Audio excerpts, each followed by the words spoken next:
Party by Call of Cthulhu Chaosium. Sorry for being a couple minutes late. We were having some issues, and life really does happen sometimes. But enough of that. We're going to go ahead and reintroduce our cast and then just hop right in. So I'm just going to turn the time over to Staffan. Make sure that you like and subscribe, as well as check out Roll20. They have a whole bunch of materials and guides for you to use if you want to run your own Call of Cthulhu game. All right, go ahead, Stefan. Welcome to this possibly final part of, what may well be the slumber party or the shooting party, depending. We find our party on the early hours of the morning of November 30th, 1928, in the mansion house of Holnicket Manor out on the North Exmoor moors in Somerset, on the Devon-Somerset border in southwest England, trying to survive the rainstorm that's raging outside. And just to bring people up to date, I think it's probably just fair to let the characters themselves describe where they think they are and what they might think is going on. So, starting with Doc. All right, that works. Great. I'm Doc Rimbo, and I'm playing the lovely and talented Alfred Tomkins. He of small brain and good painting and sweet heart. And currently he is all snuggled up with his good friend, Lord Plunkett, in his bedroom upstairs because we've decided to pair off. And I think at this point, although some strange things have been happening, Alfred's just not bright enough to realize there's anything strange going on. We'll see how long that lasts. Well, I'll go next. I am Sam Scribbling Penny. I will be playing a Miss Maude Vanderbelt tonight. She is a woman of mystery that is horrible at everything besides shooting, and is currently bunked with Miss Rhonda Madison, who may not come out of this room. Last but not least, I am James Glass. I can be found here on Penny for a Tale on Sundays with Sam doing Age of Ashes.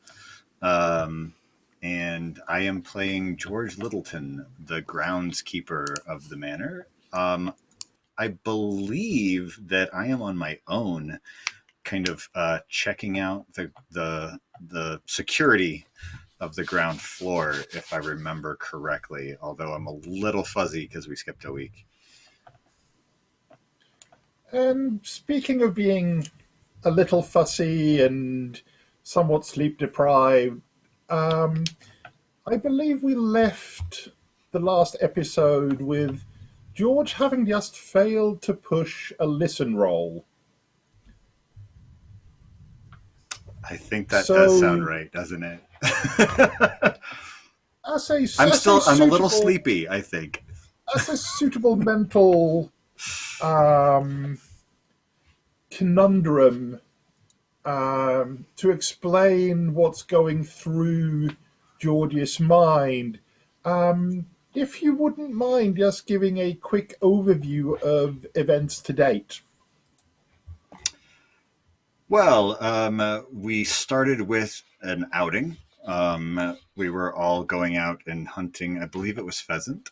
And at the end of our day, a couple of gentlemen who were oddly dressed came out of the bush and accosted us. We all returned to the manor, no one having suffered any injuries, but a little shaken up for the experience. For the most part, everybody went to bed, but George took some time to post himself up in the library, whereupon a figure appeared outside of the window. being the ex-soldier that he is, this alerted George, he roused everyone, and against his what should we say, recommendations, they all decided to go outside and look around and figure out what was going on. We found some art and some interesting articles that kind of led us to, or we found them in the summer house, I believe. Some things that kind of spoke to the mysteried past of the estate.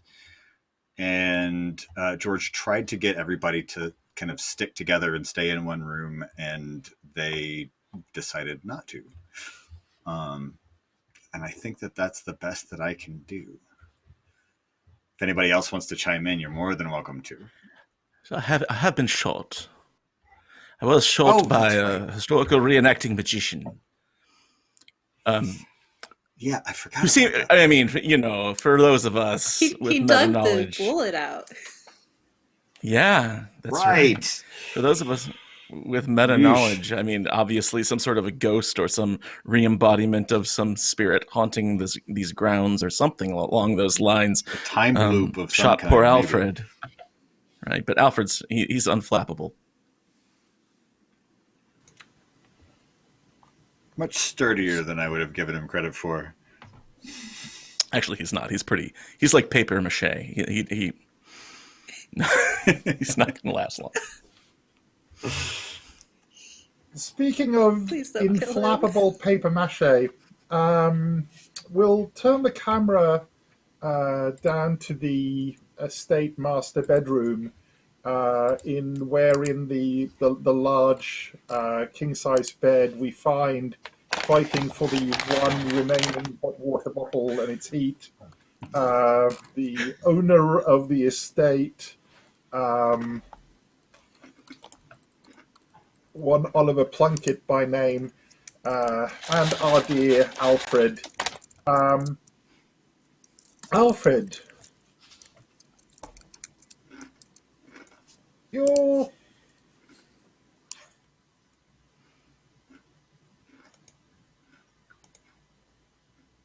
waking up. You realize that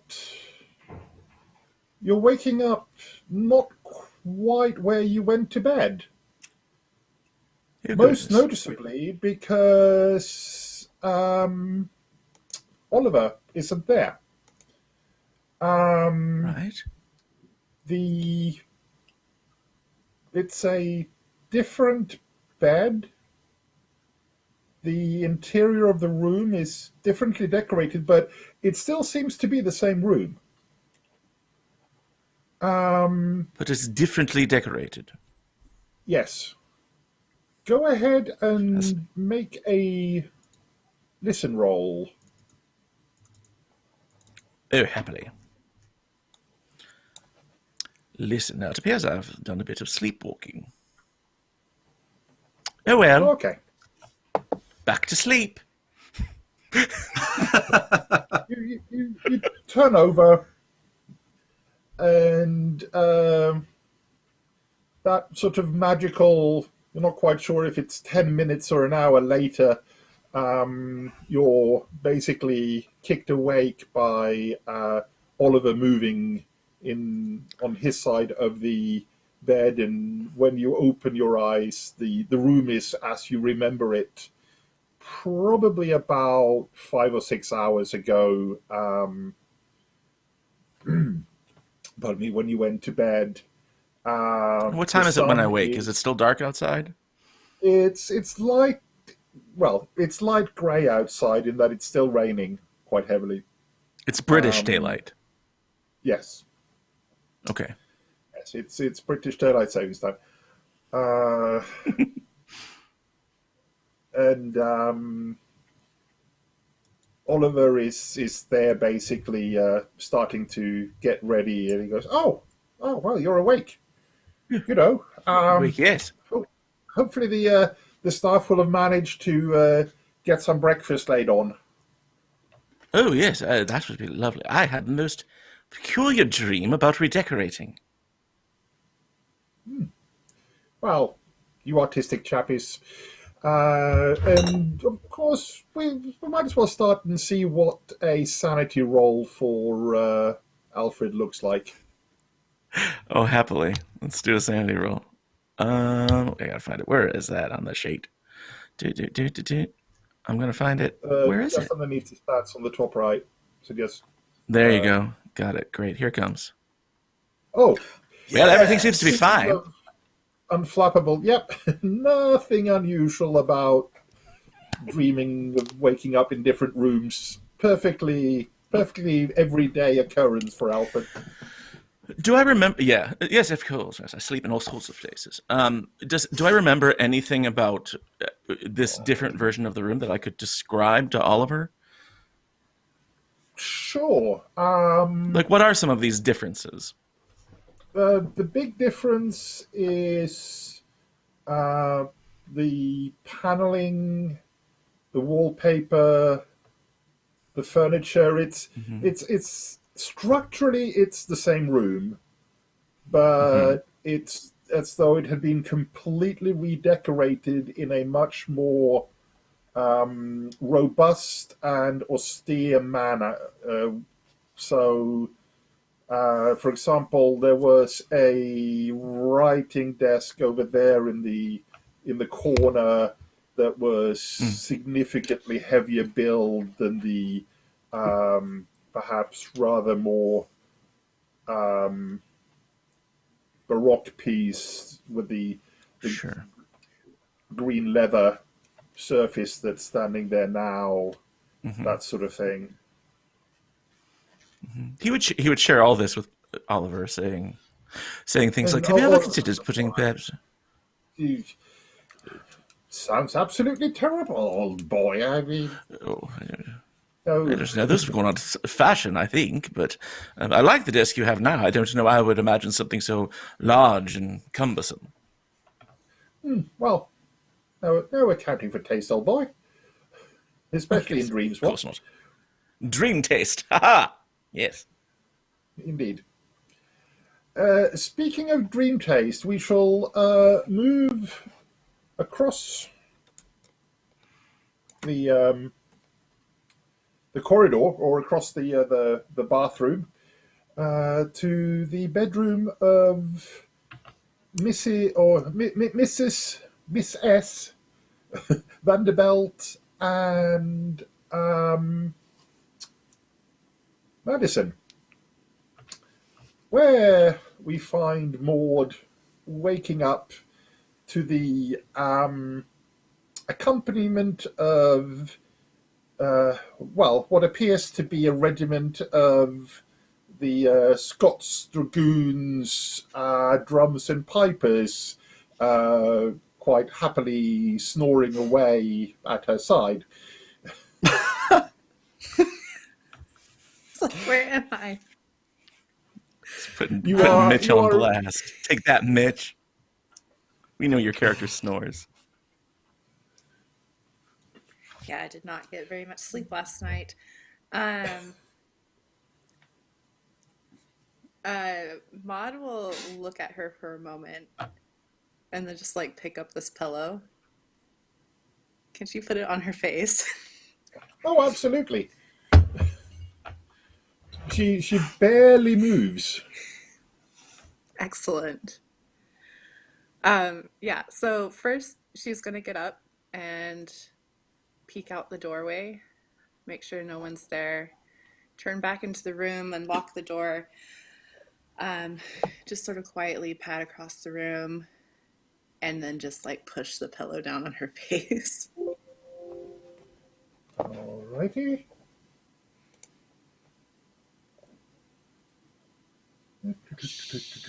Where are you? There we go. And her face is just like as stoic as can be, just deadpan. Mm-hmm.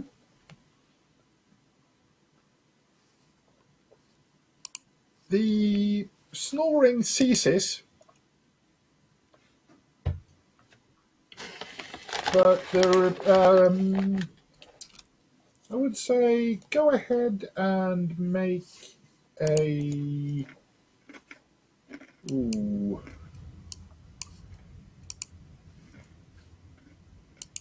Some sort of whatever you feel like in the way of medical knowledge. So any of the sort of biological sciences or medicine or first aid or Murder. First aid, murder.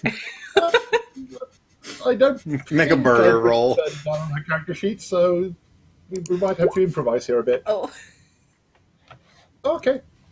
the snoring has stopped.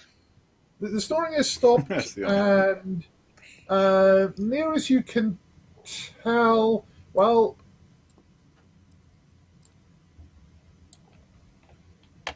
you're not sure whether she's breathing or not at this point. But at least that incessant noise has stopped. Indeed.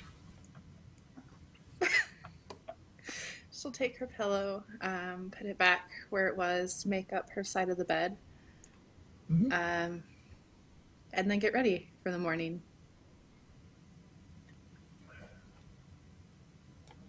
Join the others in the drawing room for breakfast.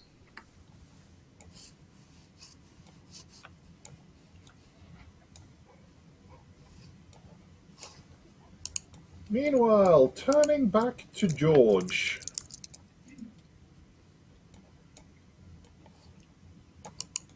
George has unintentionally fallen asleep.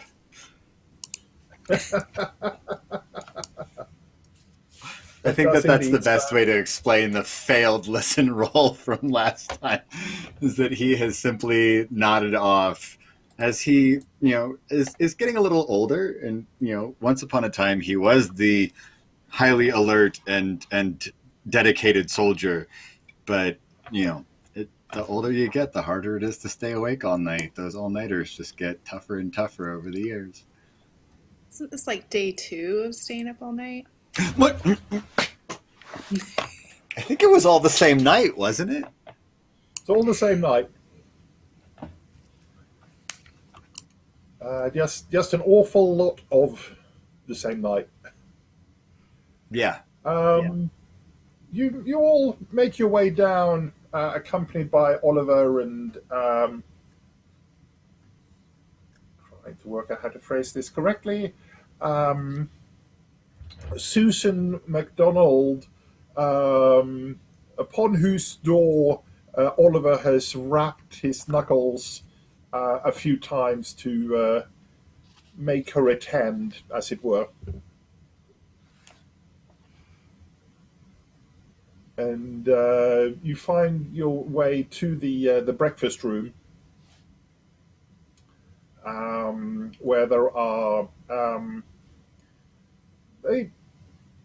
actually somewhat of a disappointing breakfast. You were possibly looking forward to a full-blown, proper breakfast, rashers of bacon, skeins of black pudding. Is it like a continental breakfast?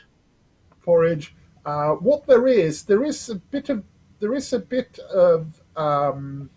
bacon. There's certainly eggs. There's breads and there's toast and marmalade, certainly. Perhaps Like a more good full interestingly, English breakfast. I would kill for one of those right now. Oh my god. Very hungry. Beans and toast, the blood pudding. Yes, please. Oh my god. Mm-hmm. Yeah, Focus, the George, beans are there on the basis that there's always baked beans. Yes. Perhaps more interestingly is that there's initially only the four of you between. Oops, got the wrong lady. My apologies. I'll get you set up there in a second. Did I make it to breakfast? Am I like waking up to the smells of cooking Oliver and will have sent Henry down to find George, and yes, you're woken up in a perhaps none too gentle manner kicking by myself for having fallen asleep?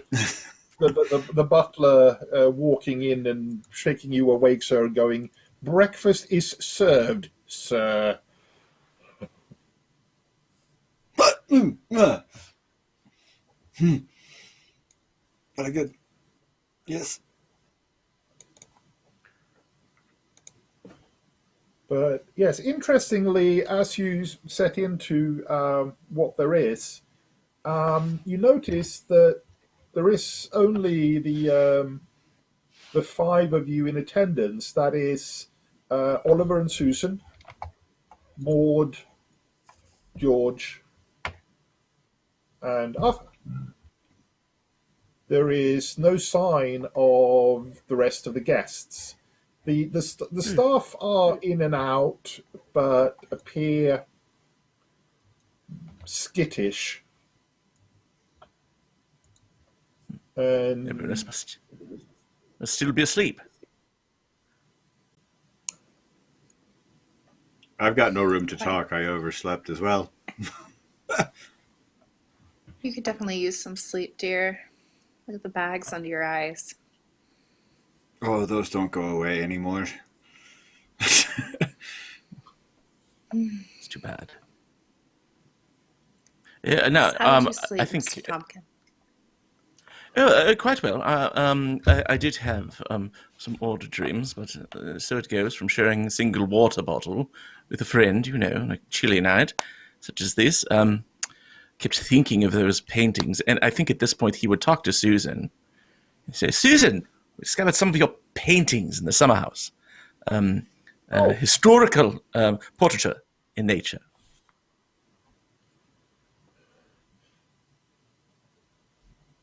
Oh yeah. That. Yeah. I was.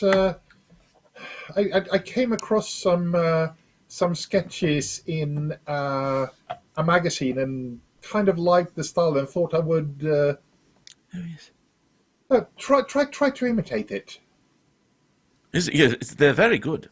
Obviously, we could still work a little bit more, but Is this there gentleman an in the paintings, insight he was. check in Call of Cthulhu? Because I don't believe her one bit. Got You may psychology roll a or psychology check if you wish. Can Maude pipe Yeah, up? I believe her just fine.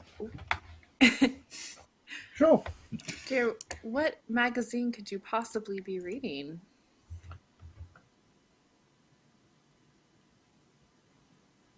Oh, I forget the title. It was one of those architectural or country home and living magazines. Had some article or other on one of the Devon country houses and the Yes. pieces of art in there. Now, the subject of the portrait was one of the owners of the house. Is that correct? I don't know. I just felt drawn to it somehow. Oh, interesting. Oh, somehow fascinating. Anyway, George, did you stay awake all evening, or did you say you slept in? I thought you were keeping watch like a soldier, little. George is tucking into his breakfast as only a military man can, and kind of responds non-committally with a mouthful of food, so you don't really get an answer from him. He's a bit embarrassed about having fallen asleep, but since nothing seems to have gone awry, then he doesn't really give you much of an answer. It's like, yeah.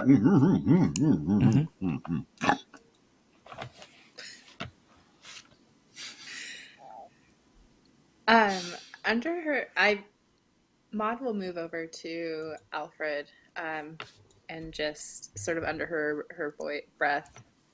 Are we Still planning on talking with Susan. If she's here right now, we could speak to her. About the letter that we found in the summer house. Oh, yes, there was a letter. Yes, about a mysterious ritual. Yes. Susan! He's just very cheerful about this. Yes, Alfred? Come join us over here. We can speak some more about your, shall we say, your creations.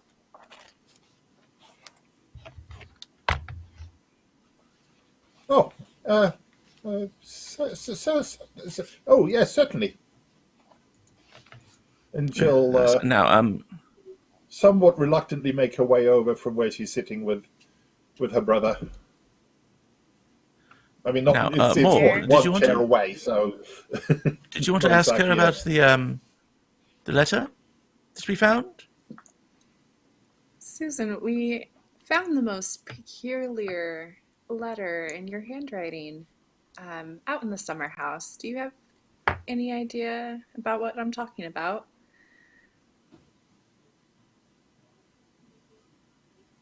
No, dear? I'm sure I'm sure I have absolutely no idea what you could possibly be inferring, my dear. I don't believe I keep private correspondence out there. Oh. And I think we'll say the three of you can make psychology rolls.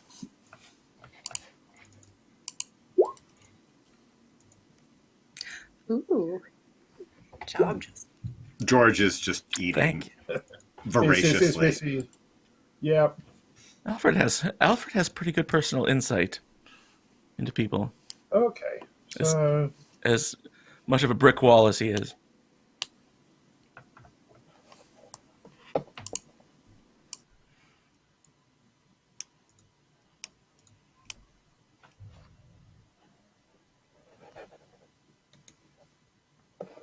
well,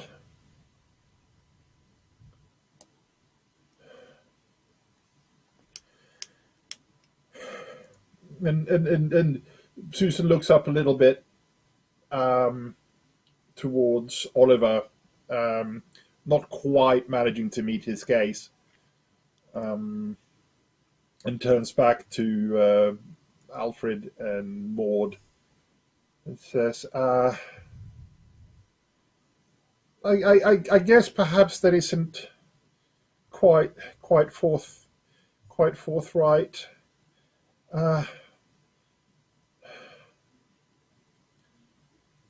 Alfred, you know how much of a struggle it's been to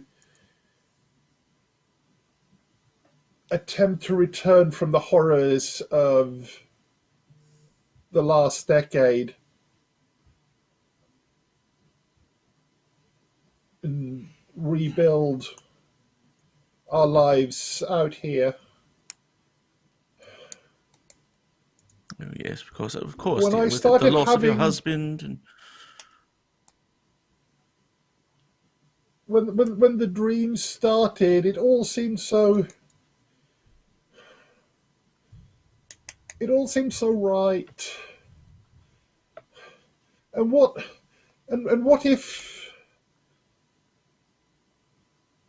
if Sir Godfrey really can bring my husband back to me? Oh, no, Must hold I on not a minute. try? All right, Susan, hold on now. Sir Godfrey is dead, all right? He died, a century and a half ago, something like that. And so I believe you are being the subject of trickery and deception. Someone is playing you for a fool. Now, it might be these historical magicians, now that I come to think of it. Perhaps they have ill intent. Maybe they're trying to steal the land away from your family. But Sir Godfrey, I can assure you, is no longer living. No one has seen him in many years. Isn't that right, Little? No, what? Oh, yeah, whatever you say. The man in the portrait. We haven't seen Right. anyone matching that description, have we? No, not at all. Well, Sir Godfrey, I believe he's been passed for many a year, hasn't he? Oliver, he's your kin.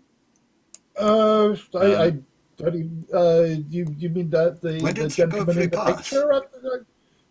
Aye, long before we were ever here. If the documents that you said were in the library are to go by, then well, yes, he would have been 250, Quite some almost time. 300 years ago. Back when Right. the It house was was when first raised. established, the estate was Yes, first yes. built, wasn't it? Yeah, so if he was alive, he would smell awful.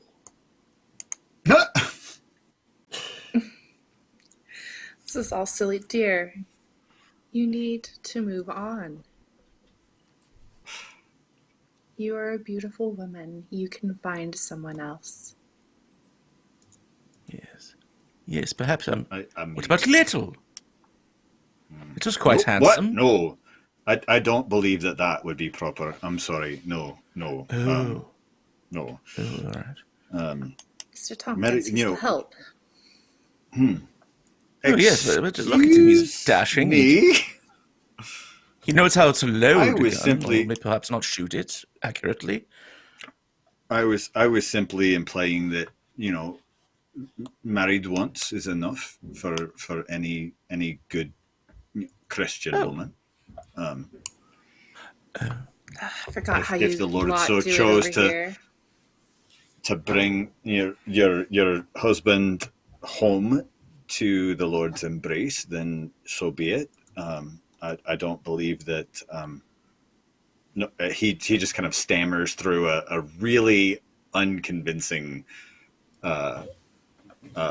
explanation of why that wouldn't work. I think Alfred's going to talk right over the top of him while he stammers, and I've never been married sort of myself, say, but now, I Susan, mean, it's no. It just, please, I think we're losing the thread here. Please explain to us why you believe this imposter to be the real Lord Godfrey. How did he appear to you? goes back to his food. Beans. Yes, beans and toast. I Beans and toast. guess I must have been affected by the fumes from the paints made in the summer house. It's a very enclosed space. We've talked about proper ventilation. One afternoon, whilst I was there, he was just standing there, and we got to talking, and he explained that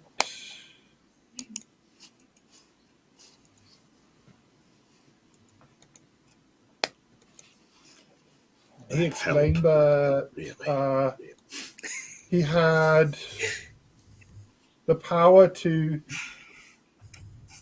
bring my dear husband back if only I would do a few little things Do for what? him. Okay, now what sorts of things are these?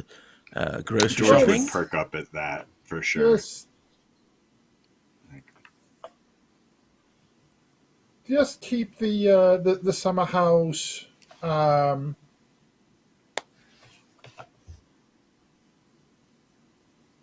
available Oh, to him. Make sure that nobody else took over the space, right. and that it would all come So it'll all come to a marvelous conclusion this evening. Summer house is nice, but This it's not evening. that nice. Right? tonight, I believe so. Yes. This evening is So is when there- it's all going to happen.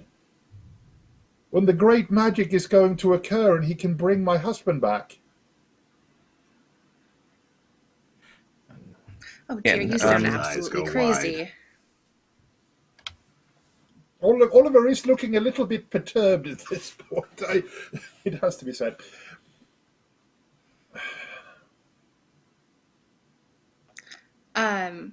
Maud will stand up at this point and she will try and pull Susan up with her. And just like very urgently be like, come now, dear. It is just a summer house. There is nothing that is going to bring your husband back. Come with me. And she's trying to pull her to the summer house to Okay. look at it. Yes, I will go Okay, along yeah. as well. I want to look at the paintings again. Absolutely. So more, George, Yes.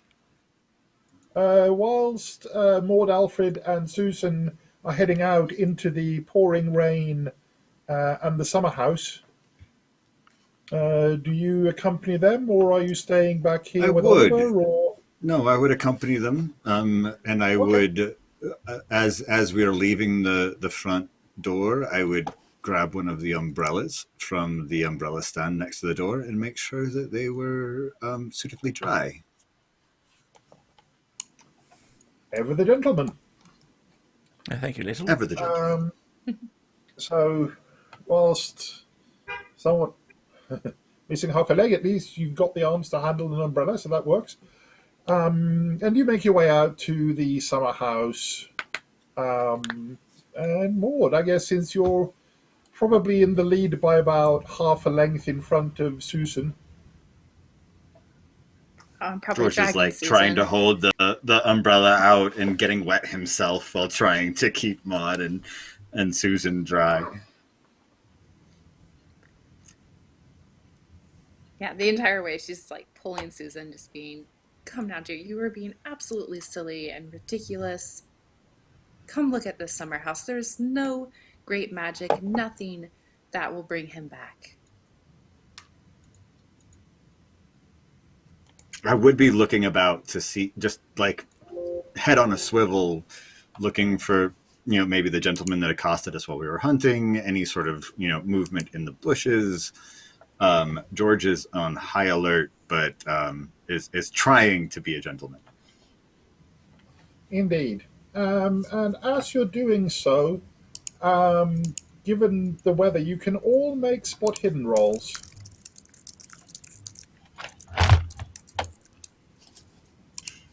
Spot hidden.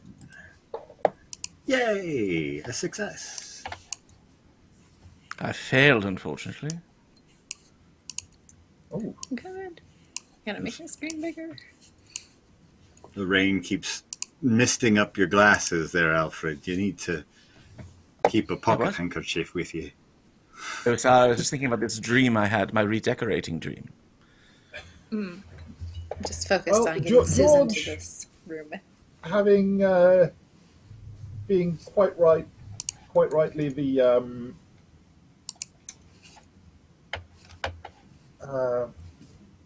being on guard, as it were, does spot a line of, well, we'll call it a line of tracks that runs roughly along that line as you pass by them.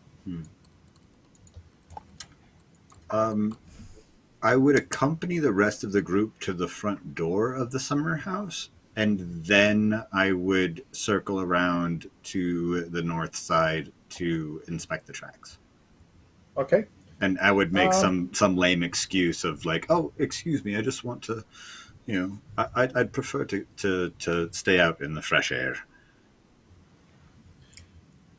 Are you scared, Mr. Littleton? Think ghosts are gonna Me? get you? He's afraid of the paint. Seen many a fumes, I ghost believe. in my day. No, I just, I love the countryside in the rain. That's all.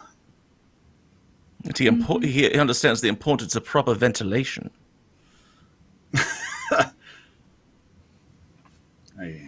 Quite. Come now, Susan. Yeah, I would circle around to, the north side there.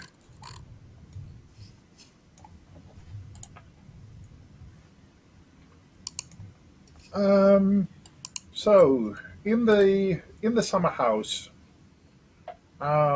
it's pretty much as you left it um, in the dark earlier this morning.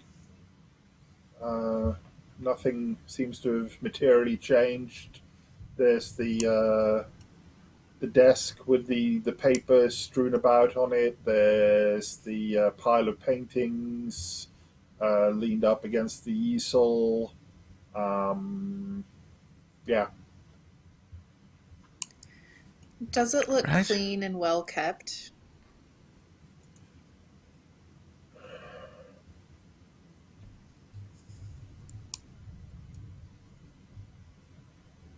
To the extent that any artist workshop would be. So there's definitely those splotches of paint and so forth around various places, but it's basically dust free and uh, mostly wiped down.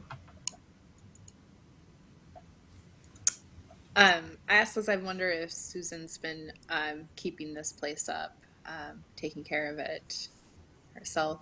Um, you would say so to the extent that a young spinster who's used to having a staff but is having to do things on their own would do it.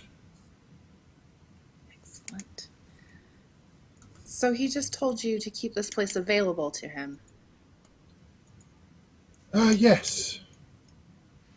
What use would he have for a place such as this? Perhaps he's a painter.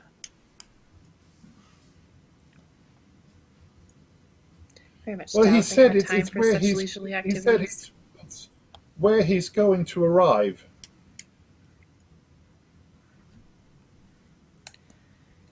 Tonight. Yes. And he said that he would use this ability to bring your husband back to life. Yes.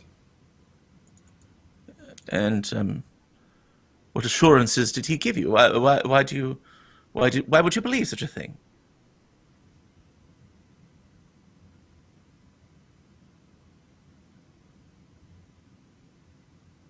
He just has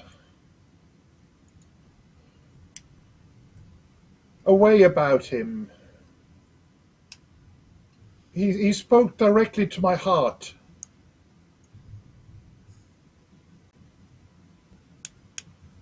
I see. Are you sure Right. you want your husband to come back then, with the way you're speaking about this ghost? Spoke directly to your heart. Come now, Susan, you're smarter than this. Yeah, that's a good point. Mm, The the two of you may make another psychology roll if you wish. Gladly.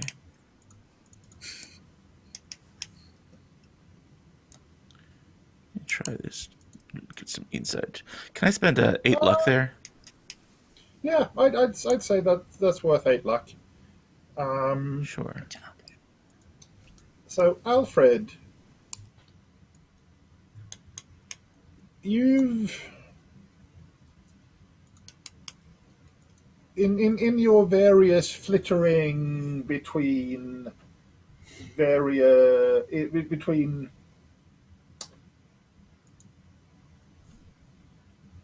employers of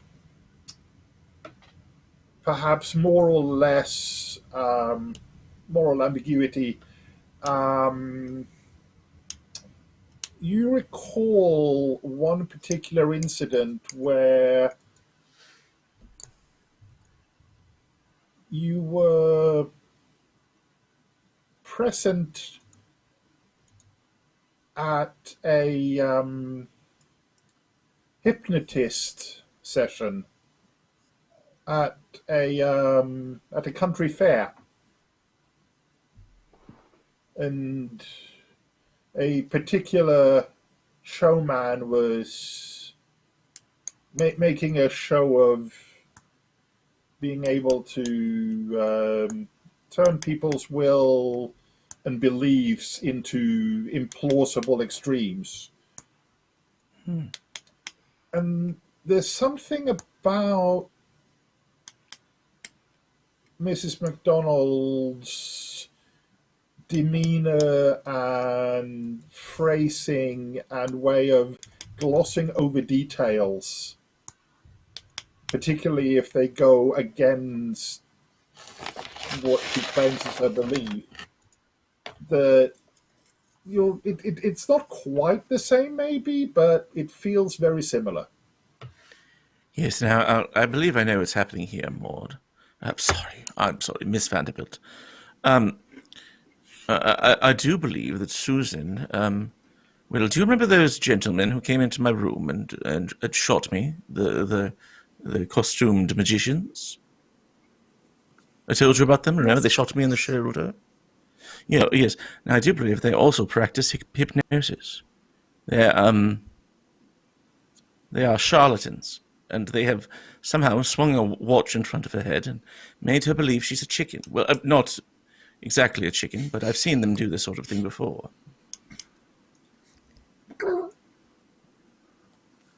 What was that? I just hear it outside. So do I. Just keeps getting more and more ridiculous. So, if she were under some sort of hypnosis, how do you break it? Depends on the level of severity. I am no master at hypnosis. Perhaps Little knows something like that. And I would go to the door and I say, Little, how do you stop someone from believing they're a chicken? You ask them to lay an egg. All right. Very good. So he answered that. He answered that more readily than I expected. Now, Susan, you have to believe us when I say that you are under the thrall of some sort of two-bit huckster. And so, we must ask you to trust us when we say that we have your best interests in mind, and there are no ghosts or departed landowners or lords coming to take control of this place tonight or ever. This group of people are simply out to swindle your family out of the land. Isn't that right, Miss Vanderbilt? I agree full-heartedly. Now, Susan, do you understand what Mr. Tomkins is saying?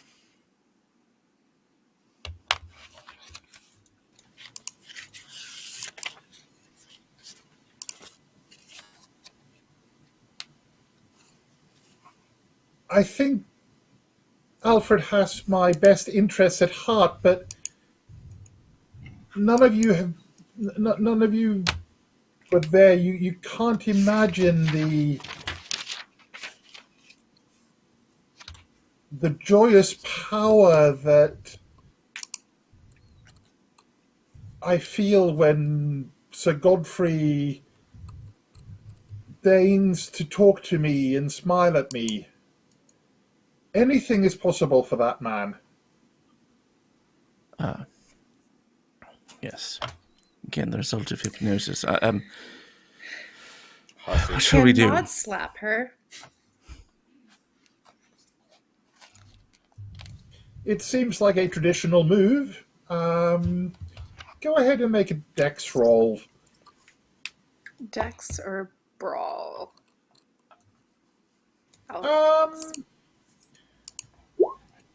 Oh my gosh.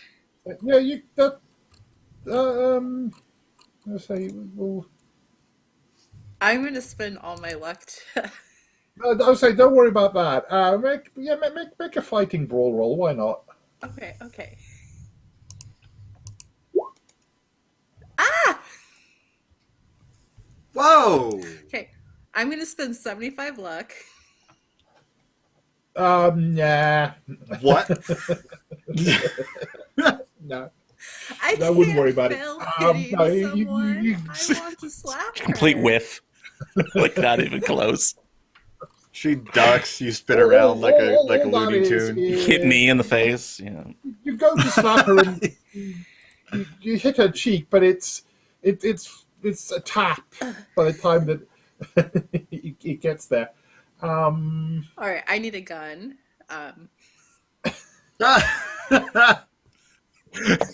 You're not allowed to shoot her. It's the only way we're going to end this. It's true. Oh my god. Murder. How much luck do I have? I'm serious. Let me. Oh, I have 75 luck. Just, no. Yeah, it would, as it were, literally kill you to. You slap her and you die? How the fuck does that work? It's a bit of a challenge from a GM's perspective, but it can be arranged. I was struck by Sir Godfrey. Wow. Okay. Well, Maude lightly taps her on the cheek. Come down, dear. This. Maybe you should go lie down.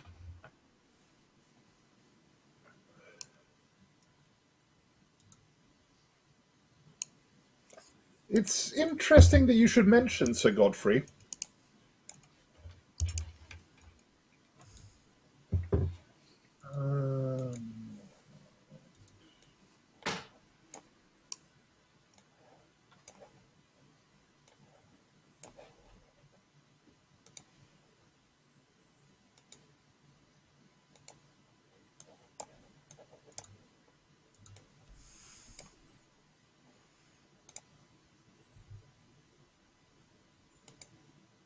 In that all of a sudden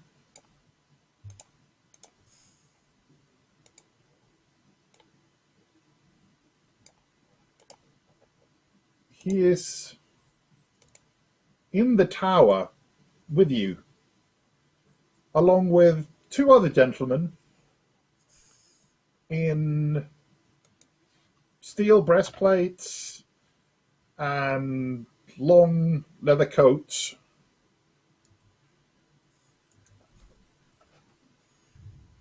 And he looks over at Susan and goes, "Susan, my dear, I thought I told you to keep people out of here." And he turns to Alfred. "I have not the time for these interruptions. Isaac. Deal with them." As he turns to his fellow companions. I love that I have no idea what's going on right now. I'm just like outside inspecting footprints. And they're going to start to draw their flintlock pistols. George, Yes. make a listen roll. The one, the ones you really like making.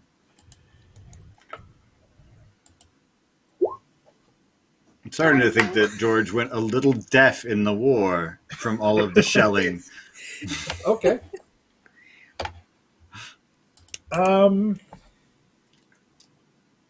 Let's see. I can't even spend enough luck to make that happen. Just trying to listen so hard it kills you. No, I'm just like hyper focused on these tracks that are outside. Okay. Oh, I would have to hear a flintlock pistol going off, though. Like, Right as there's a crack of thunder. like taking a drink from my flask at the time, you know. So what we have is Sleep How deprivation is is a bitch. Alfred doing hit points wise so far? Oh, me? Let's see. I We support am Alfred a at lot. I'm not great.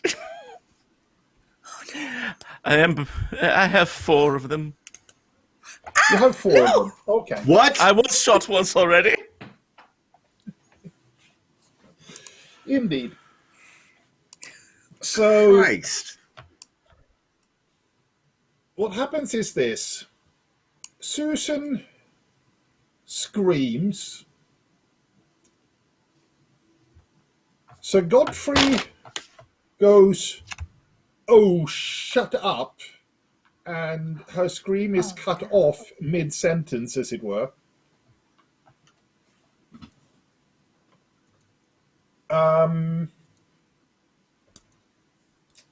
One of the 2 guards raises their pistol at Alfred and fires a shot, bringing Alfred down to unconscious.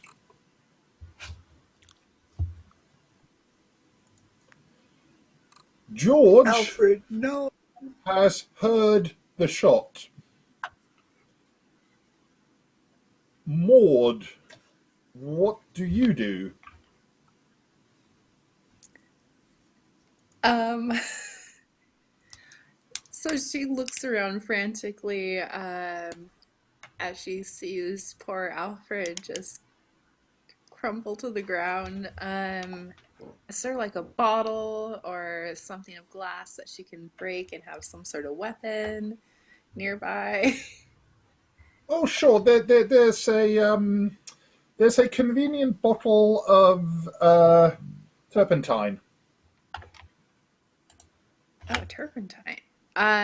She is going to run over and grab that bottle and just chuck it at Sir Godfrey. Okay. That would be a throw roll.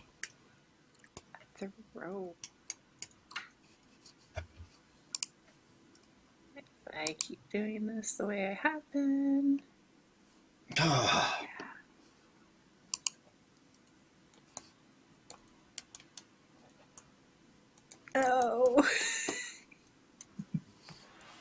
The bottle goes wide, but fortunately you hadn't set it alight or put a rag into it yet, so it's not quite the Molotov cocktail going into the enclosed space. That would have been an interesting effect. She's panicking a little bit. Seems fair under the circumstances. George, you hear a... Yeah, that's definitely a very loud gunshot coming from inside the summer house. I would As we were immediately tracking draw the tracks back. my revolver, which I always have on me, and run to the door. Very well. And see Where it what leads. is before me. Standing in front of you is a gentleman in Jacobean armor, holding a flintlock pistol that's still smoking, standing over the now open, wounded Alfred lying spread-eagled on the floor in front of you. I would like to Susan shoot him. That seems like a fair maneuver. I mean, since the pistol is still smoking, Alfred is lying on the ground. They were not here before the soldier's instincts would kick in, and yeah, I think I would just pull the trigger.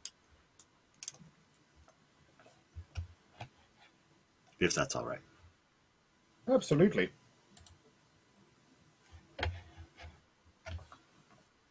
Ooh. Okay.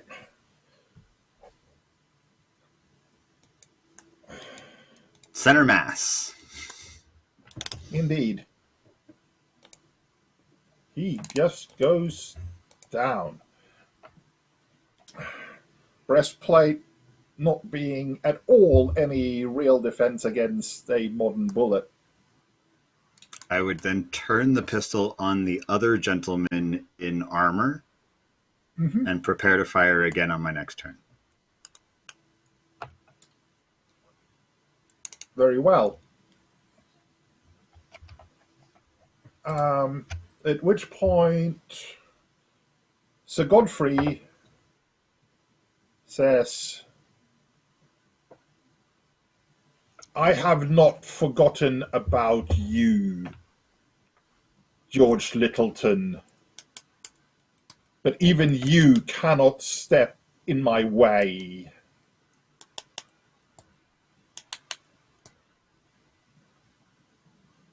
And he starts to almost fade away as this deep mist starts to build around him in a manner that's eerily reminiscent.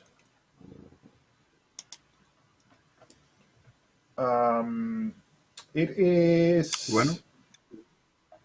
Would that remind me of a specific point in time? Like, was that from way before, or outside the window while I was in the library, or similar to the way that the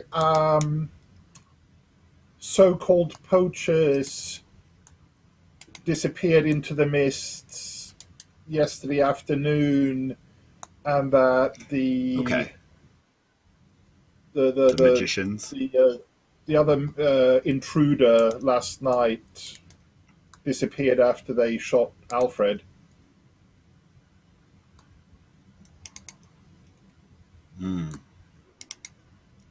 Meanwhile, it is Alfred's turn. Alfred can make a Constitution check, please. You're glad. Don't you die on me, boy. Right, not very good. Okay. Have failed. Can I give you my luck? I was going to say, can I give you 11 luck from my pool? I've got luck, which I could spend here, I suppose. I Is would that an say option? spending 11 luck is going to be worthwhile here, yeah. Okay, I think I'll do that then. God, I have a 1 in medicine. I am useless. Oh my god. You took out one of You them. think I would You're have not learned useless. something from a field medic. Like, come on. Yes, you learned that you let the professionals do it. I seem Good to point. recall last session somebody demonstrating how to take out a bullet by inserting a finger and pointing at it.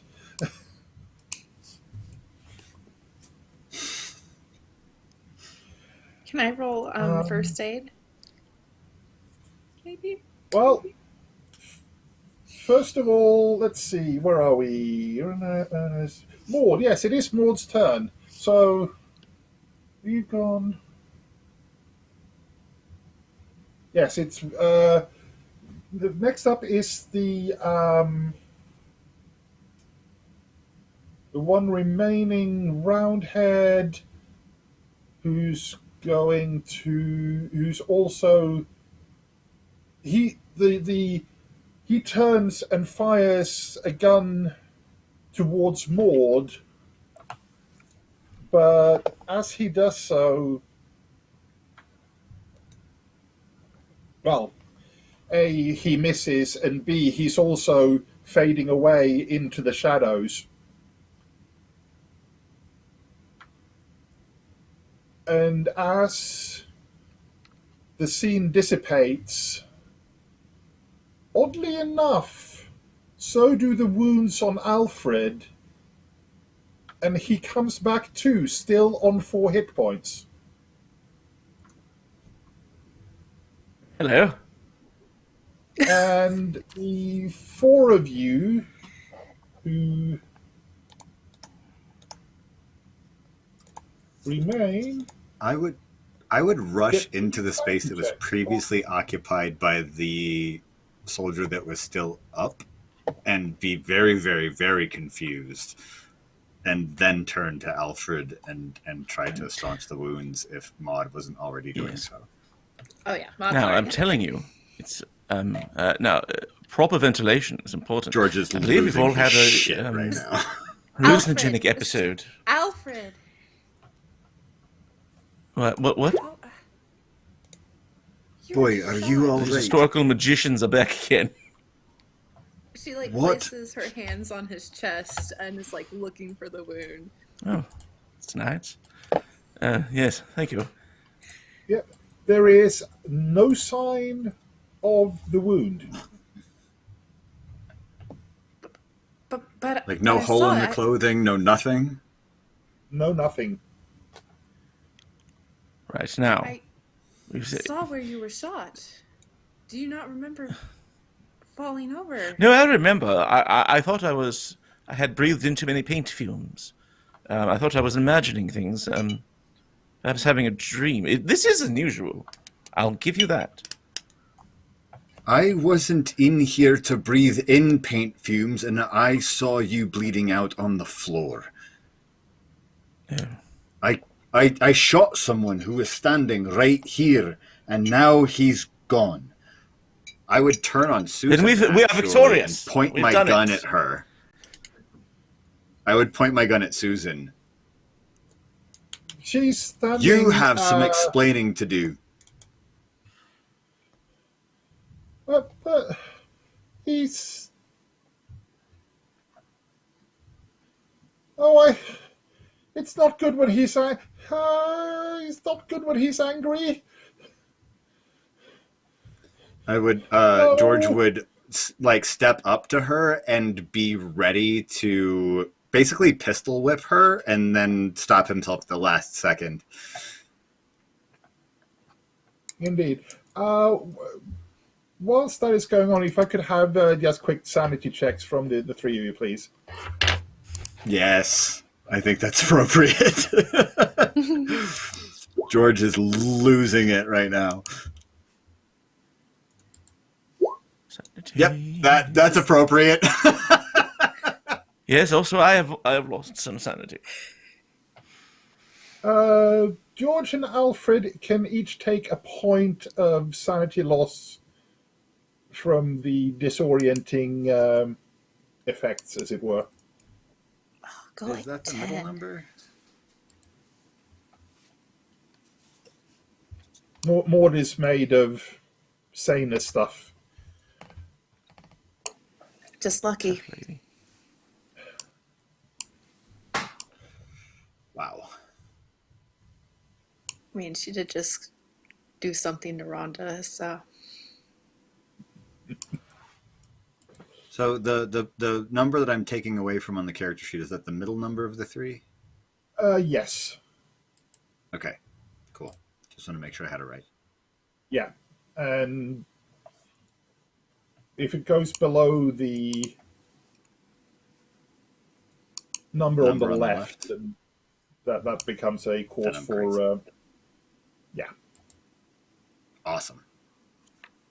Awesome.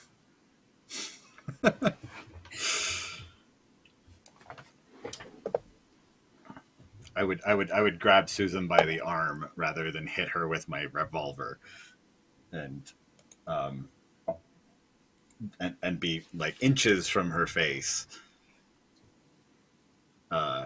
just kind of seething and asking for an explanation, demanding an explanation.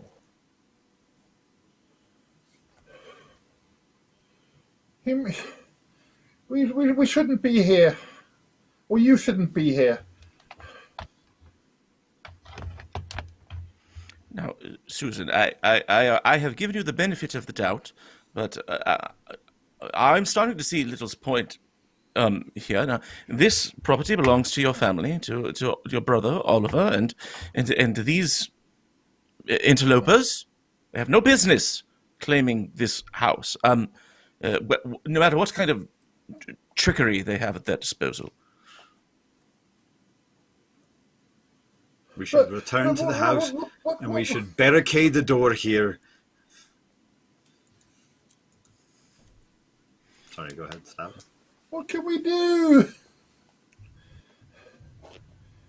He's so powerful. He's gonna. And what?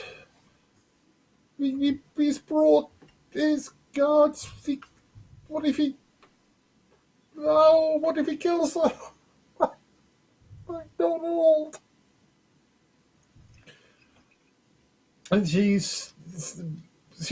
takes a sort of seat along a bench and in the corner, just breaking down in tears, and is not quite hysterics, but certainly getting on for that.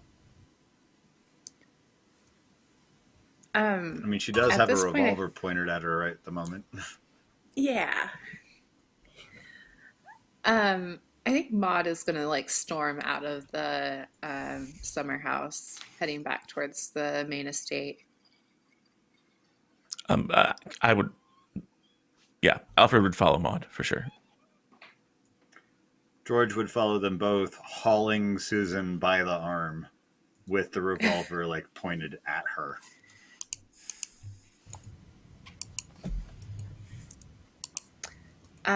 So she sort of heads straight towards the mudroom where they kept the where the gun lockers are. Sure. And is very much focused as she are they locked? Yes. You believe Oliver has the key? Or... Oliver has the key. Henry Right. Hawthorne the butler.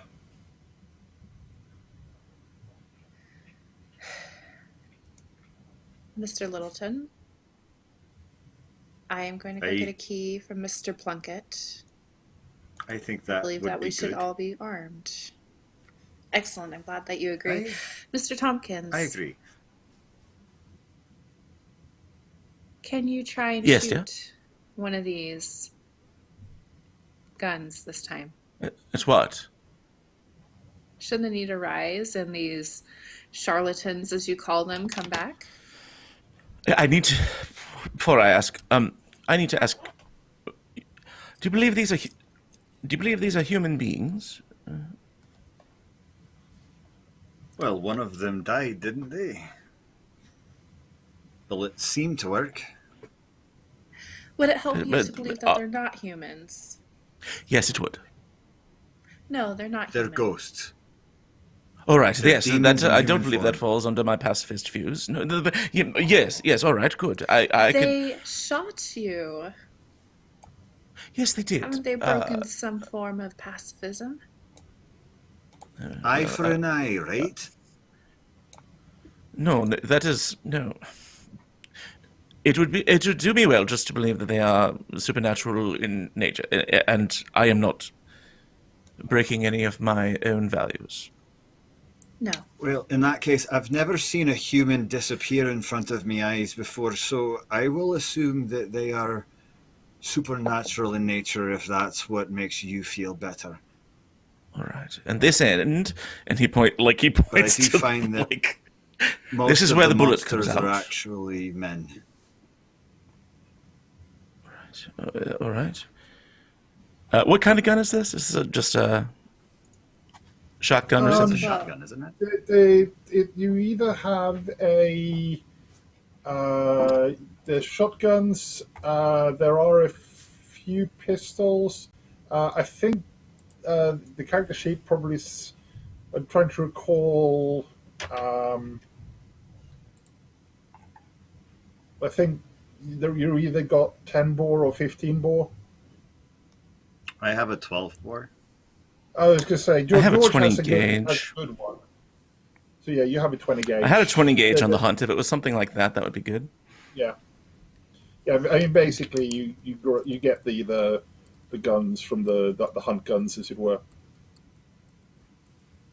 So we're able to find the butler and get them to unlock the gun. Yes. Meanwhile, Oliver is taking Susan back up to her chambers to recuperate. George is wide-eyed and trying not to completely lose his shit. And is heavily armed at this point in time.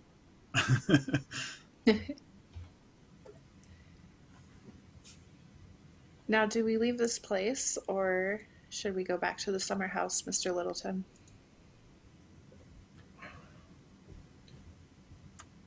If we are going back to the summer house, I believe it should be to board it up and lock everything that's in there within.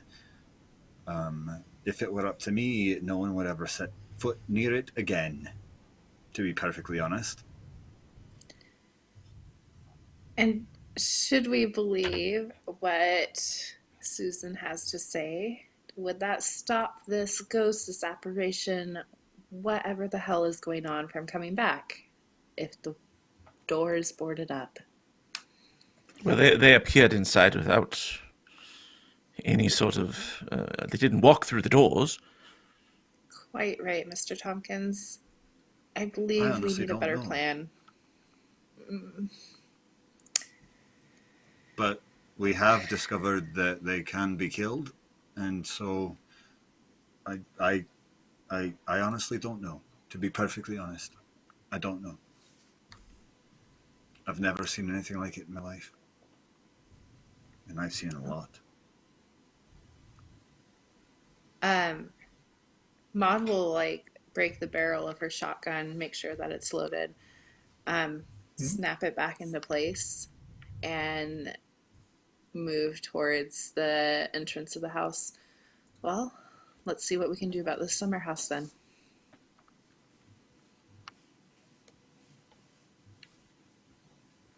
I say we burn it down. Nope, I didn't say that. I did not say that. Actually, that might be a good idea if Mr. Plunkett doesn't know. May I, first of all... you did spill turpentine all over the place.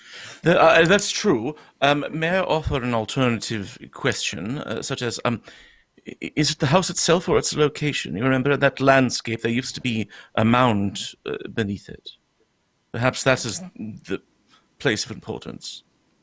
The summer house does sit upon a raised mound that raises the foundation about 4 feet off the ground or so. Perhaps it is not the structure so much as its location. Whatever's underneath is what's giving it the power. Yeah. Then we'll need to burn the house to get to that. Beneath.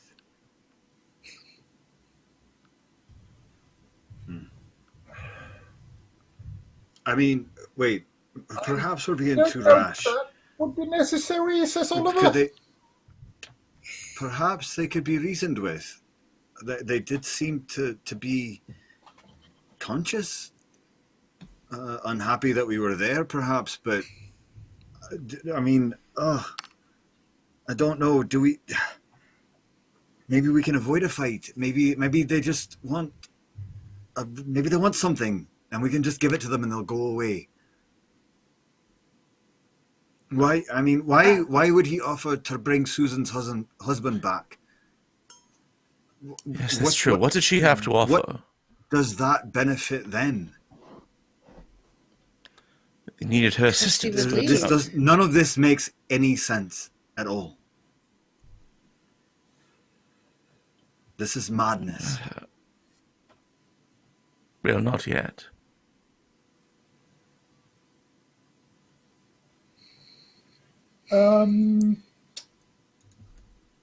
As you're wandering back out in the rain, Maude and Alfred, if you would make spot hidden rolls, please. Gosh, this is madness. I don't know. Let me see if I can see.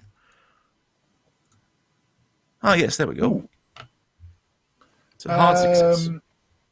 This time, Alfred also notices the trail of prints that George saw earlier as you cross them.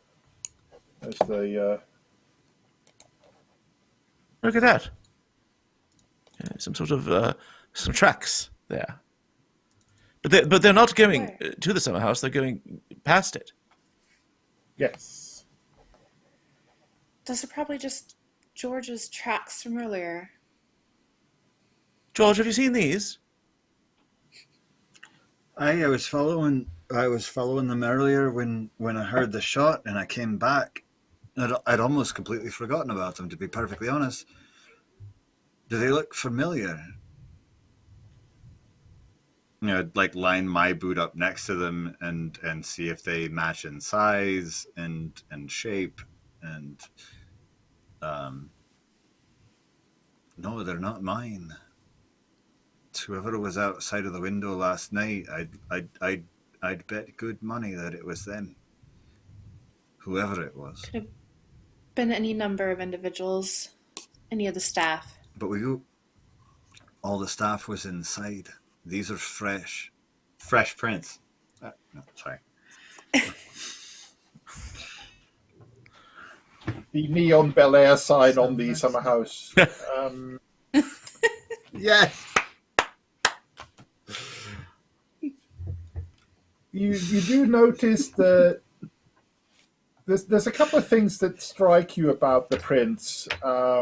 One is that they're noticeably smaller than all three of your boots by about a size, at least.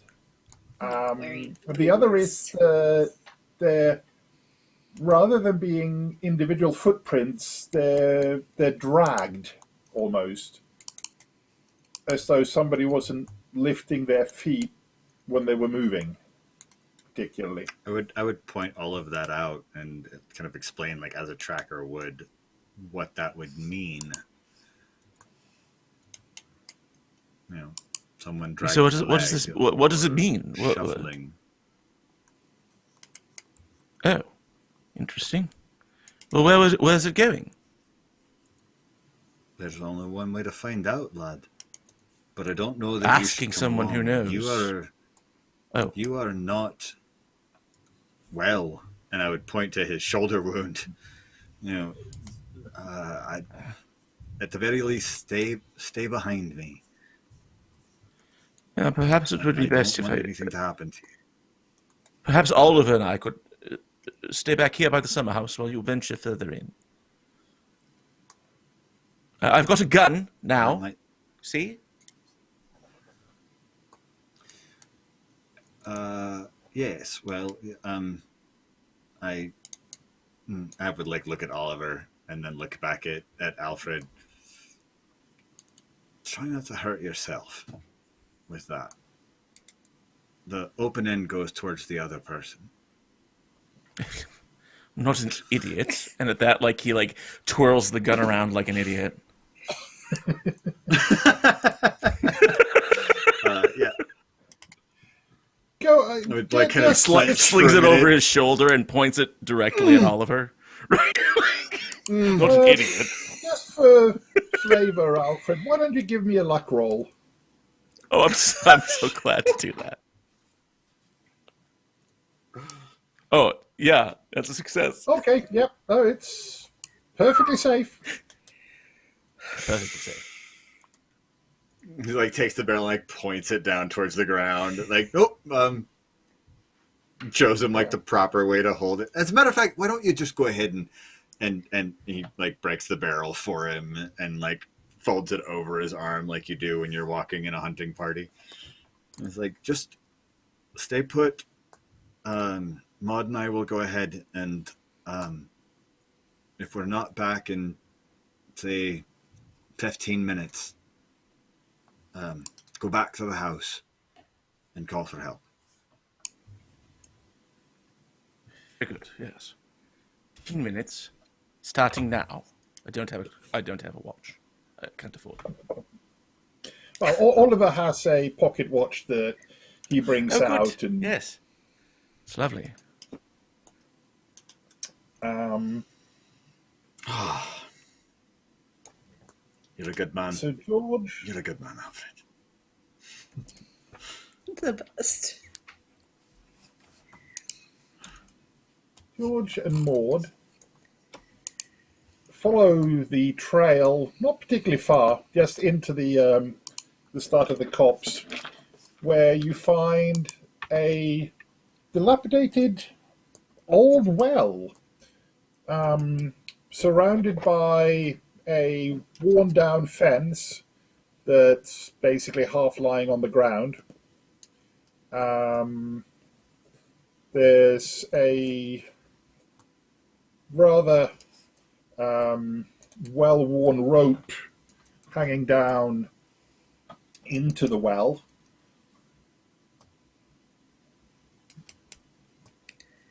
And And this the is where the tracks lead footprints there. lead. Yeah. I think Maude and George would share a look, just like a what the fuck. Do we have a light source? Do we have a torch or a flashlight or anything like that? You got flashlights, yeah. We worked that one I'd out. shine a flashlight down into the well and see if there was anything that I'd be able to see peering over the edge. There's water down there, maybe 6-7 feet down. Can Maude May- pick up the rope? Oh, sorry. Go ahead. Yeah, sure. Yeah. You can, George you is can either pointing wind his it or you can shotgun. just pull it. Yeah. It hangs down a little bit into the water, but it comes up readily enough. Nothing on the end of it. No bucket, no nothing. No. As you're doing that, the pair of you can attempt spot hidden rolls. We shall see if the...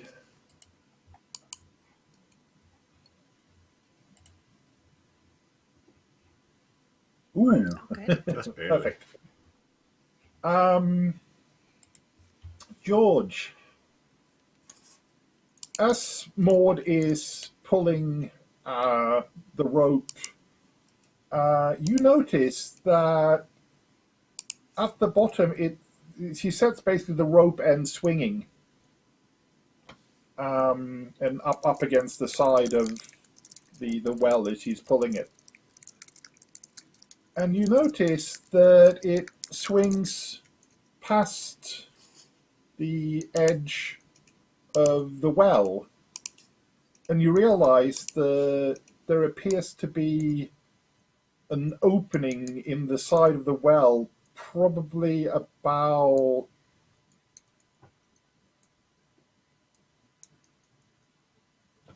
a foot or two down. So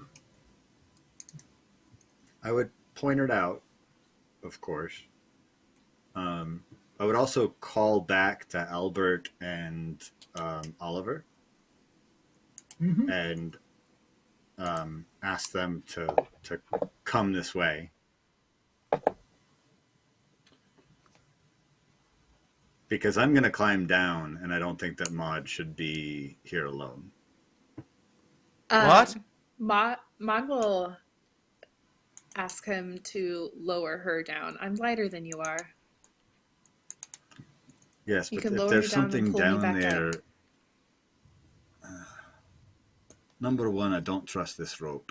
Number two, if there is someone down there, I'd much rather them get a hold of me than you. It's the gentlemanly thing to do. She rolls her eyes. Do believe I proved I'm a better shot than you. Aye, that's true. I can't deny that, but the world would be much worse off without you in it. And he would start to climb down the side of the well without the rope, just kind of down climbing with the rough stone. I would actually leave the shotgun behind and just have my revolver with me and my bayonet, which is tucked securely in the waist of my trousers. Good to know for the upcoming climb roll. So yes, Alfred, you and Oliver make your way across to the old property well, where I'm holding the shotgun at the ready as I imagine a soldier would. Although I don't know how accurate that would be. Like he's very like that. Are movies a thing at this point in time? What year are we in? I think I just invented them. 28. Nice. So it's a decade after the Great War. So the painting depictions and so forth have gone from grittily real to heroically surreal, I guess is the way of putting it.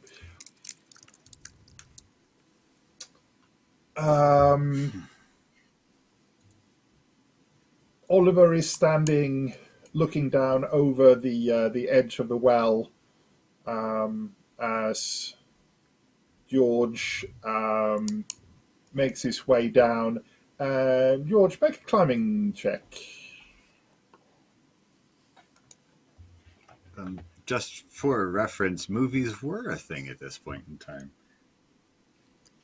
First Hollywood movie was made in Oh, yeah, I mean, there's this 1910 to 1919. So, yeah, we would have had movies for a couple of years. Climb roll. Yes, please. Crossed. Oh, thank God. Oh. Hard success. Yep. Yep, you surprisingly easily the wall of this old well is not exactly in the best of upkeep, and there's plenty of gaps between stones and so forth. And you only need to go down about a couple of feet to be able to swing yourself down and into this, at first rather narrow tunnel, but it opens up quite quickly, leading into, or rather away from the well shaft itself, so leading into the ground, slightly downwards. I would call back and describe what I'm seeing to the folks above. So I would be describing this, kind of shouting back up the well. There seems to be a tunnel of some kind. Oh. And make a spot hidden as well, George, whilst you're at it. Did I have the good sense to bring my flashlight with me? I would imagine so. I would imagine so as well. You'd be prepared. Shit. Okay. So yeah, it's a dark tunnel leading in downwards, inwards, as it were. Actually leading up in... How long is the rope? that sort of direction. Like, would it make sense for me to kind of... It's probably about 10 foot long. Not long enough for me to, like, pull it in with me if I go in and explore the tunnel and tug if I need help kind of thing. It's just kind of dangling. Okay. I would... yeah. Against my better judgment, I would move forward into the tunnel and try and explore and see if it widens out, see if there's any sort of other tracks, any sort of evidence of passage from another person. Not terribly deep, but I would go a little deeper in and do some investigating. Oliver is going to call down. Should we come down after you? No, just stay where you are for the moment. I'll shout if I need help. No, this is a bit of a tight spot. I don't expect them to actually like listen to me, but no, he's gonna try and explore on his own. Should we go So yeah, down? I would move about 10 to 15 feet into the tunnel, shine the light around, and see what I see. Okay. By the time he shouts, it'll be too late. Let's go down there. That's a good idea. Let's Of course, Maud's the one. I knew it was going to be you, Sam. Very well. So let's see. We'll have George about there, and Maude can make a climb check. Could she first try and help Alfred down? She's worried about his sure. shoulder being wounded. Alfred, make a climbing check with an advantage die. So purple roll. Oh, very good. A purple climbing check. George is going to be so mad at you. All right, that did not go well at all. Splash. 94 versus. Ah! 34 versus a 20.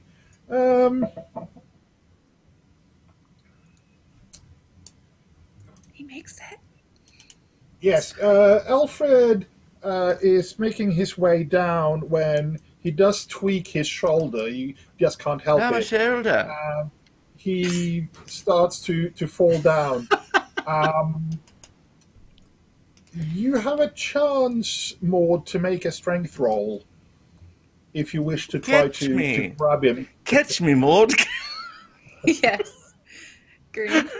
If I hear a splash, I'm backtracking and fishing him out of the well.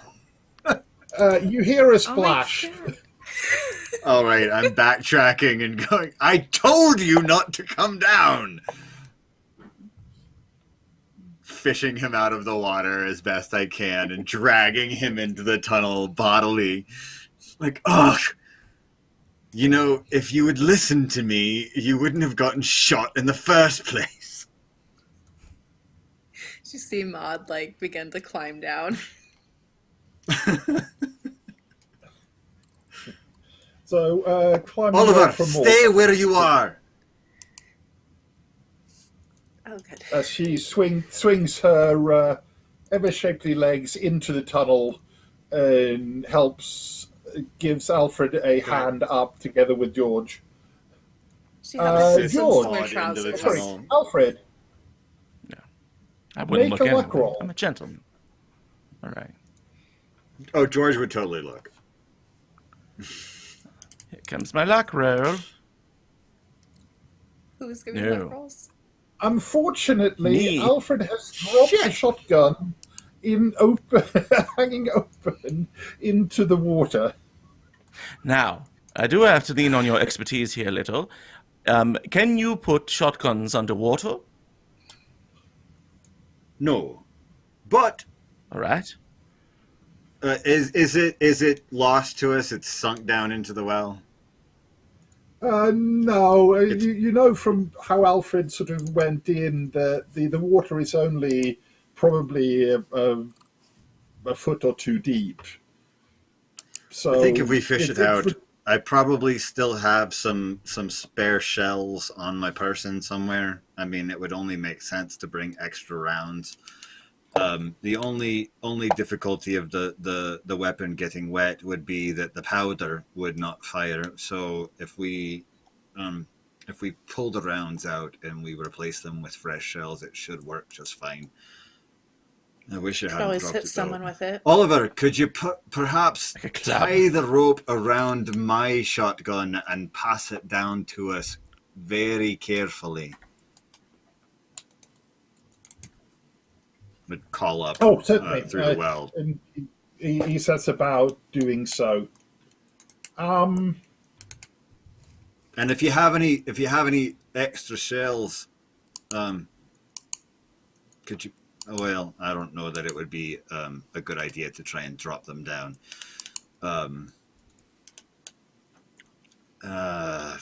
Shite.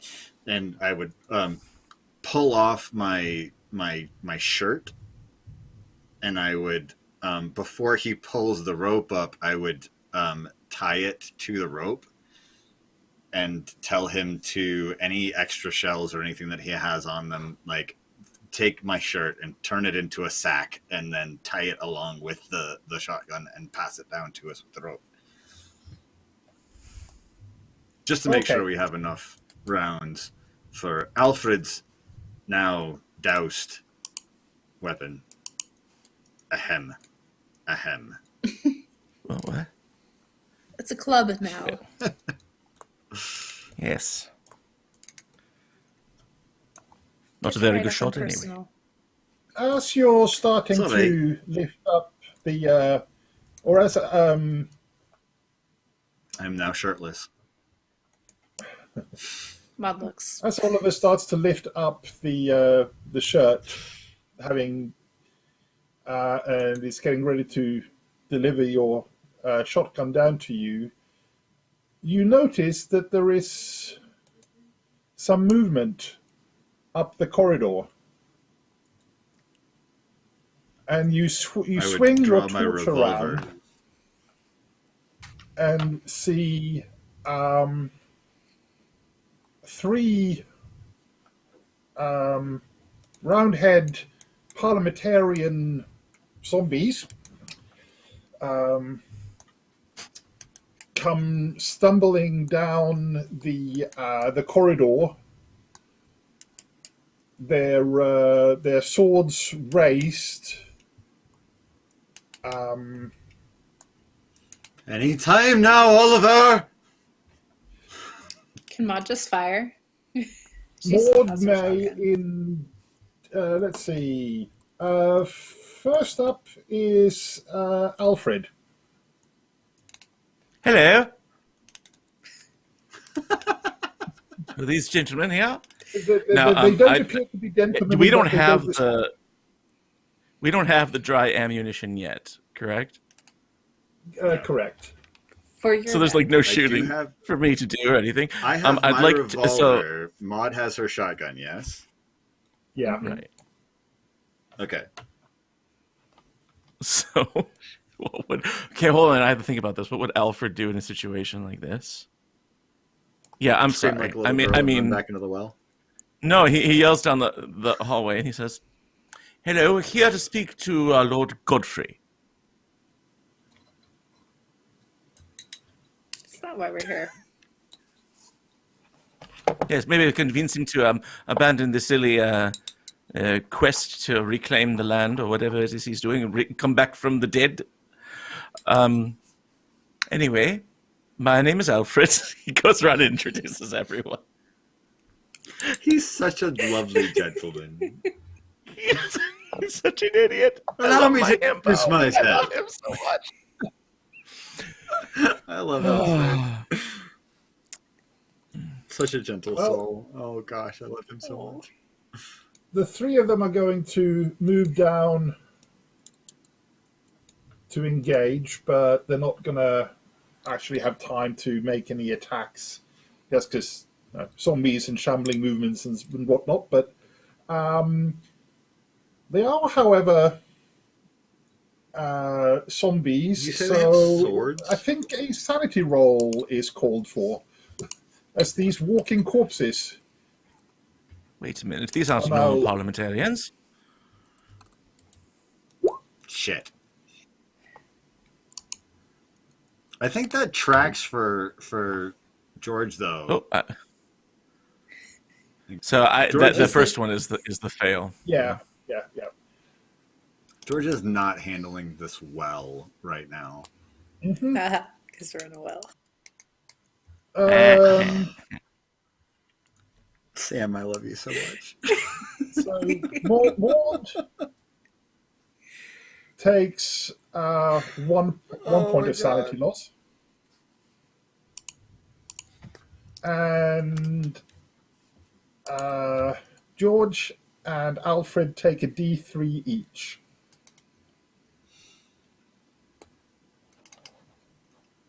D3. Are you gonna roll that? You can roll those. I can roll it? A D3. Yeah. Oh, I take 2. I am My sanity within rolls. 5 points of going crazy, guys. Are you for real? Sanity Oh my rolls god. are good. I am at 38, and my crazy is at 33. So I am within 5 points of losing my bananas. Oh, that's exciting. Oh my god. Oh god. Oh I was George. just like, come down, boys. It's hunting time. Which No, George means is that just it's on my turn. I'm just gonna start shooting. Like George is freaked the fuck out right now. yeah. It is now time for Maude, and well, whilst I think I know what Maude is about to do, I think we'll let Sam state it. Don't know what she's about to do. Um, yeah, she immediately steps in front of Alfred and will raise her shotgun and fire at the closest, probably number 2, to her. Oh my god, no! You're gonna hit me. Okay. I'm like, you roll I'm such a 100? good shot. Yeah, all that bragging, that's what that gets you. My luck has run out. She slips. Fuck, dude. There's a The, puddle. you go to shoot, and you must have Safety's still on. the Forgot to load it. the powder, the shell must have swelled just ever so slightly from the moist atmosphere in the well whilst you were climbing down. Perhaps you weren't quite paying attention where you were putting the gun, as it were, as you slung it back, and it got a little bit wet. But yeah, you've jammed a barrel. So Noticing this, Alfred like taps her on the shoulder and says, "Use it like a club." She curses still in the most has one. unladylike manner. You still have the second barrel, so you could go and fire the other barrel if you like. Yes. That will be at a penalty die. So purple roll, please.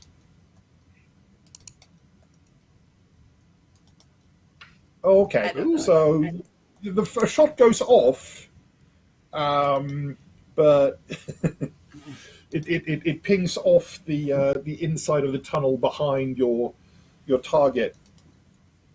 As the target goes, whew, that's a close one.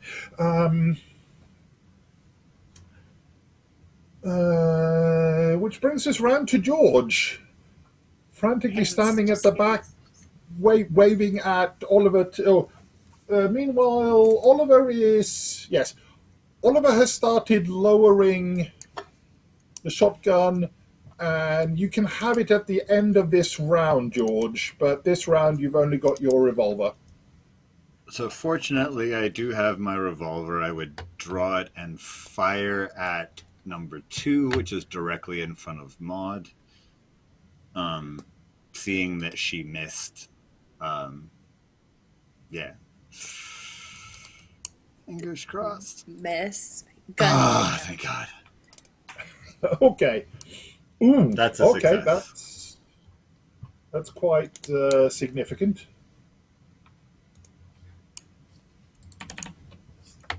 Right at number 2. Yep. Just like barrel to the head.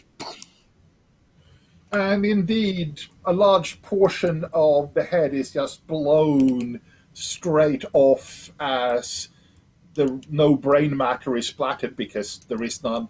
But even so, there's just this sort of 1/4 of a skull left remaining on what is now still a moving zombie in wielding a large sword. That brings us round It doesn't to the... fall down? Nope. Shit. That brings us round to the top of the round again, and Alfred. Right, it's clubbing time. Fighting brawl with a shotgun, why not? Why not? So I am going to sort of try and squeeze between them and hit the one that's closest. I'm still kind of using them as cover, right? I'm gonna try to reach between. So this is a brawl roll. Yes, fighting brawl. All right, let me try it. So he's probably yeah.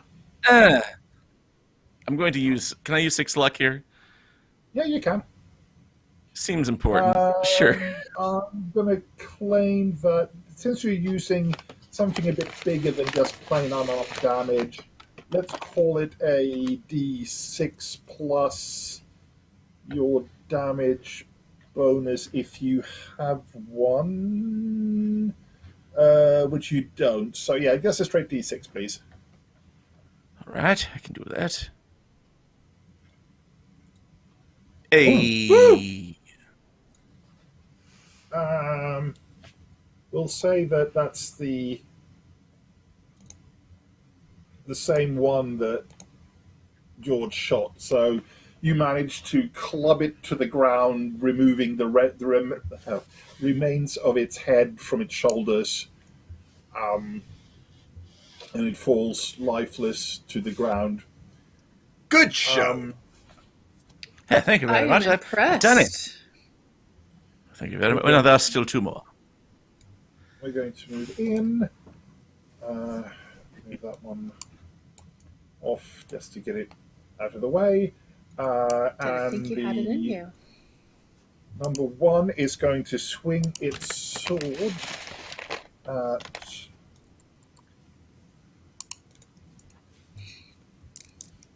George, but swing wide.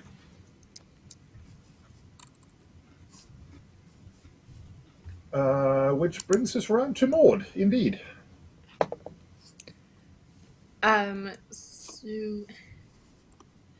she will need to probably reload, right? If she wants to fire again. Yes. And it would actually take a firearms roll to clear the block.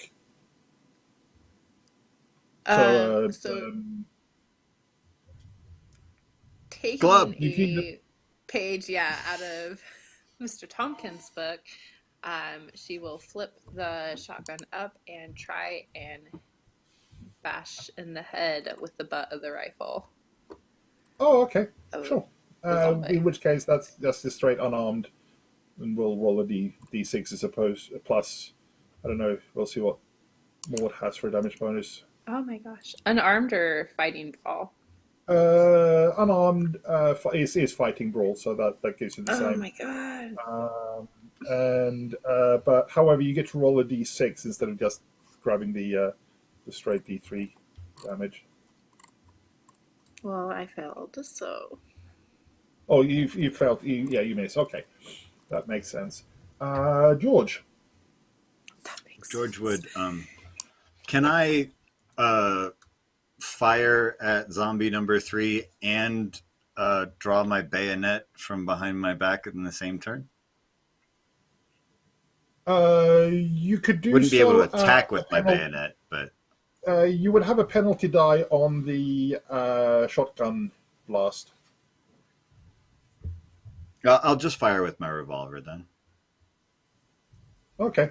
Because I don't have the shotgun yet, right? Oliver has it yes, back you down. You got the shotgun at the end of last round. Oh, right. So you have the option of. I will fire with the.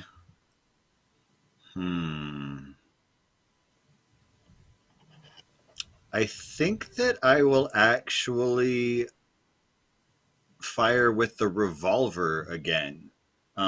Rather than bother trying to pull the shotgun up and fire, I will just continue to fire with the revolver.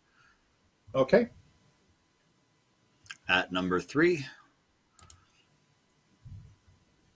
5 damage. 5 damage to number 3. Would it be possible for me to, since Oliver passed my shotgun down, to be able to maybe pass it to Maude or Alfred? Yeah, sure. Yeah. I would pass it to Maude. Since hers has malfunctioned, mine is still functional. So I Yeah, would just kind malfunctioned. of, swing it over in her direction, fire with the revolver. Mm-hmm. Absolutely. Brings us round to the top to Alfred. Yes, all right. Now, that's worked pretty well the first time. Should I try again? All right, I'll do that. Very good, everyone. Perfectly reasonable. Yes, it's fair. It's like it's so polite about it. It's like, shall I hit this zombie with my? No, I failed. I've missed entirely. The doodad didn't work. My doodad is broken. Yeah, something about the shotgun being passed from George to Maude gets in the way of Alfred's swing. It's a little bit clumsy. Yeah, he doesn't quite pull it off. Terribly sorry, little chap. 2 zombie servants. To George. He's going to try to hit. Oh no. And to Maude is going to try to do a hard success. Now, since this is hand-to-hand combat, there's basically there's 3 things you can do, essentially. 1 is just take whatever damage I'm about to hand out. 2, you can attempt to fight back. To fight back, you have to get a better success level than what the attacker has. So George has to get, Maude would have to get an extreme on fighting brawl to fend off the hard hit. I mean, you can also dodge. Dodge, you only have to get the same level of success to avoid the blow. I'll do a fighting check. I'll try and fight back. Okay, so you'll need a hard fighting brawl. Oh! Yes! You do an extreme. Yeah. Okay. You're fighting back. You're holding. Roll a. Just hit your green unarmed die for me, please.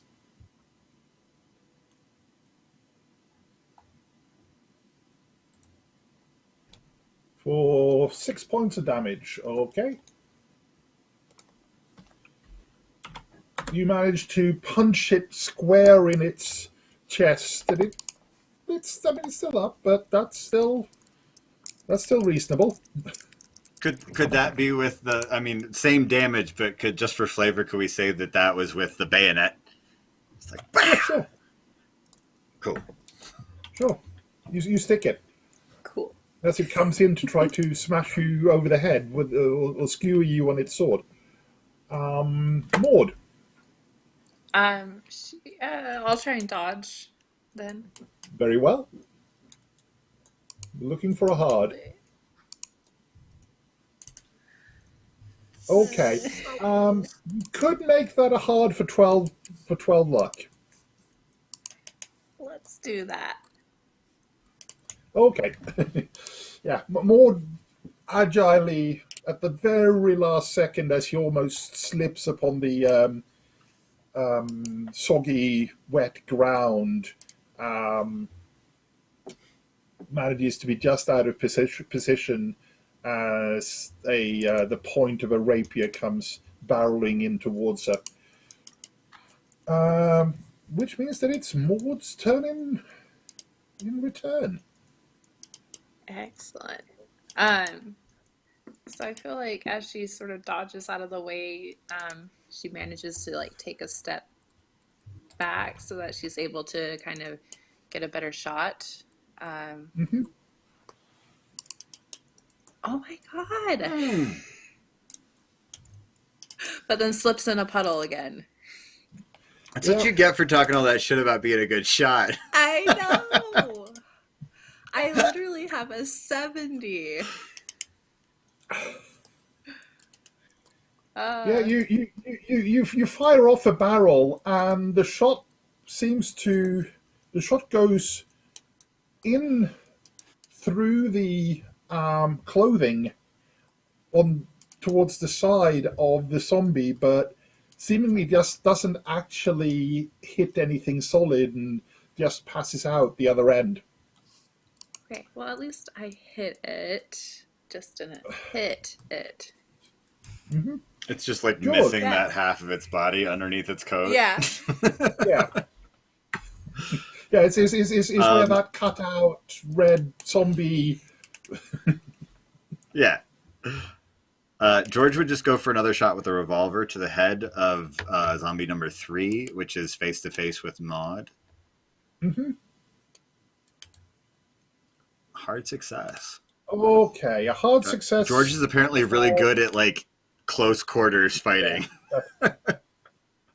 He was a tunneler during the Great War. Like that's what's up. Yeah, no, that's gonna blow it up. That blows it away. Would I be then able to move into that space, perhaps? Yeah, sure. So yeah, I would then move into that space between Maude and the last zombie.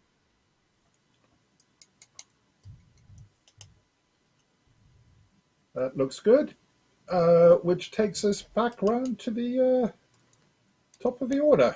And Alfred. Hooray, it's my turn. Now, I mean, quickly, before I charge forward and heroically club this last one, there's nothing else within reach that I could use as a more effective weapon, is there? Like, there's nothing else, like no, like, rebar or anything. Zombies are still perhaps a bit big. You could reach down and grab one of the swords that's lying on the ground. I think I'd like to do that. Let's see. Oh, look what I found! and just sort of politely step forward and say, "Excuse me, pardon me. I'm going to stab this zombie." And oh yes, give him a stab. Very good, very good. Now, yeah, straight fighting brawl. Right. Oh no! What is this? I can't even use it. Blah blah blah blah blah. You find that you're not used to the weight and the length of it, and it catches on the stonework on the side of the tunnel. I think with a 95, I come dangerously close to stabbing George. Like I'm like, oh, yeah, and what are you doing? I found a sword. Number one, who's now facing up against an actual shoot you myself.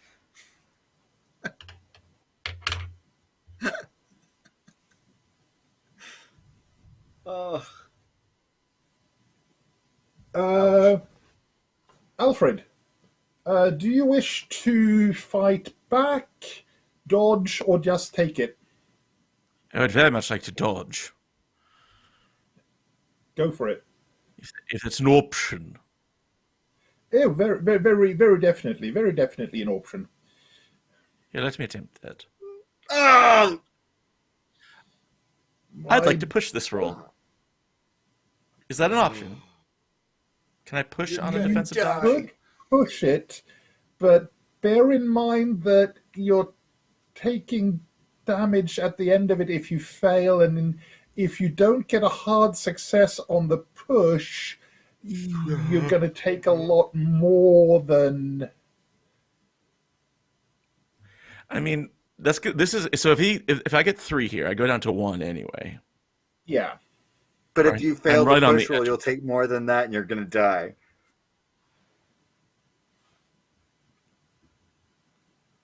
What would Alfred do? No, he's a coward. No, he's not gonna push. Oops. Justin I would was gonna push say, it, but Alfred says, "Oops, a daisy." My apologies. I'll step and back. you do get to take 3.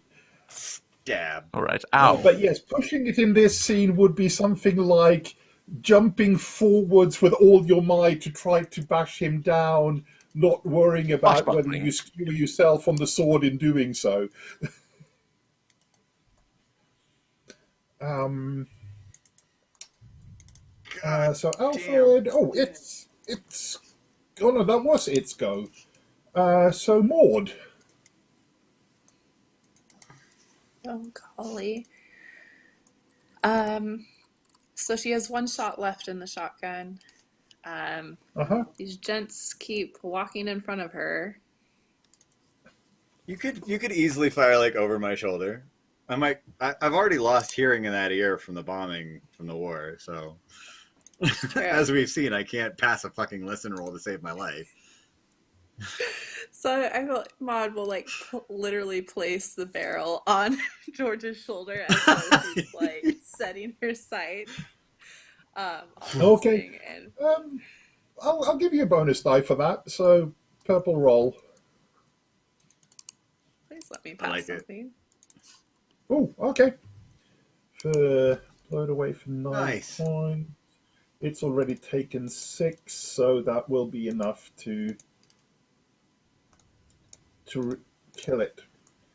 At That this was a point- straight like Avengers moment where he like blasts one out of the way, steps over, and she like lays the barrel of the shotgun on his shoulder and like blasts the next one out of the way. That was awesome. She I can see that in very my head, like so much clearly. cooler than Alfred. Wait. Well, he stabbed Alfred, and then Maude just like laid waste Mm-hmm. to his brain. Yeah. That was so good. You will not touch I've been Mr. impaled. Tomkins. He stabbed me in the shoulder. Is there anything that we can do to like try and patch Albert up? It's Alfred. out We've of known each combat. other for almost 24 hours. I'm Please. in. I'm under stress.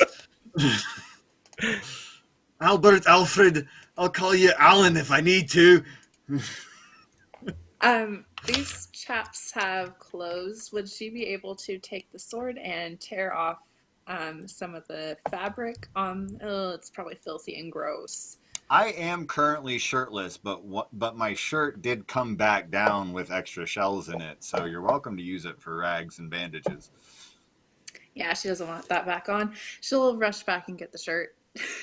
That is marginally No, George cleaner. has no intention of putting clothes back on.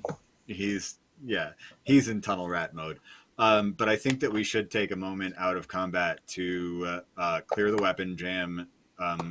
George would, use his soldierly experience and expertise to repair the weapon and clear the jam and make sure that everyone's weapons are in functioning order.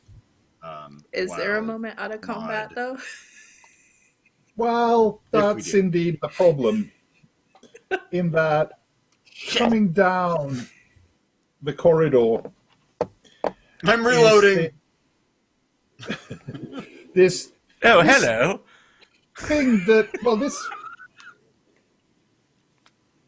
it's a very skeletal and dried out, leathered faced, sunken eyes version of the gentleman you encountered early last night as he burst Open in fire. and shot Alfred quite severely. And he is... I just opened fire. Not even, not even to think about it. Just open fire. Oh my god! As he goes, We're all gonna die. he is coming soon. He has taken what is mine, and I will take it from him. Vengeance is mine, says the Lord, and I am the Lord's servant. As he wields this glistening long rapier. Oh my.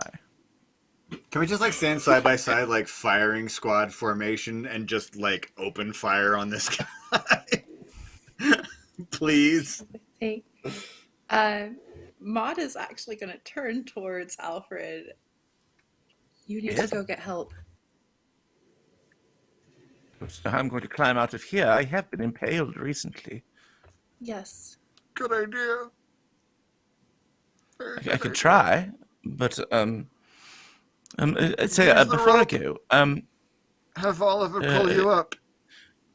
before I go, do you remember what that the book we found said about sanctified weapons, blades to drive back the whatchamacallits, the doodads? No. Anyways, not I was at just all. thinking about that. Goodbye, and I go to climb out.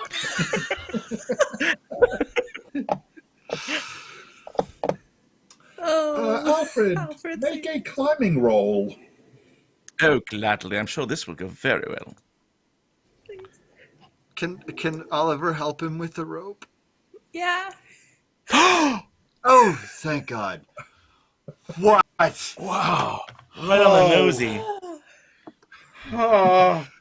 Something about a lich staggering down behind him in a darkened tunnel lit barely by a flashlight is just enough to make Alfred actually Talk about capable of motivation. scrambling up a well. It's too much. What's going on down there?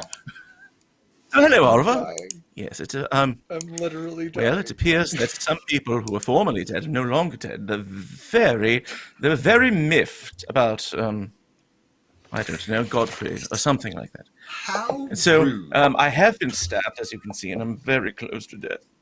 And so, I was hoping maybe we could find a doctor or something like that. My good friends Maude and Little are down there trying to defeat a man who is some sort of zombie priest. I'm not quite sure.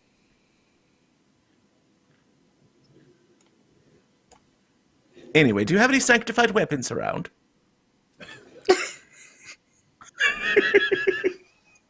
What, dear boy? And meanwhile, back in the action.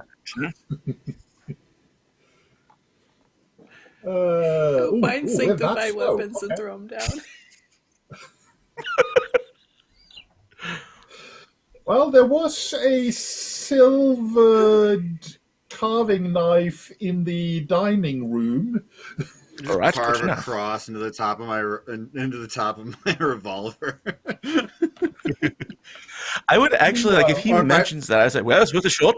And I would run off to, like, to the dining room to try and get it. Hold the revolver and like the bayonet across it like a cross, and just like Uh-huh. hope it helps. And we are indeed back to, starting off this time, since the Lich Nathaniel is a rather slow thing, at Maud's turn. Oh, no. So she'll have to run back and get the shells. They were in the shirt. Oh, did we already get that? You would have. It's been around, so Oliver could have put those down. So you've got those if you want. Yeah, so she's scrambling to reload the shotgun. Hands like trembling as she's trying to get them in. Do I need to roll anything to load my weapon? No, that's Or just fine. roll? That can Okay. happen. Oh my god. What is that, 13? Yeah. Yeah, Can I spend luck? I'm gonna spend luck. sure. Okay. Because this is a desperate time. And meanwhile, that then brings us back down to George. I'm gonna fire my revolver straight at it. Yep. Aiming for. I'll aim for the head. Absolutely. Ooh, Nice. I am Good. Ooh, nice. Hard. He is screaming yeah. as he pulls the trigger. Just wordlessly, And- like, Ah! Sure, we're all deaf right now after shooting in this enclosed space. Pretty much. Uh,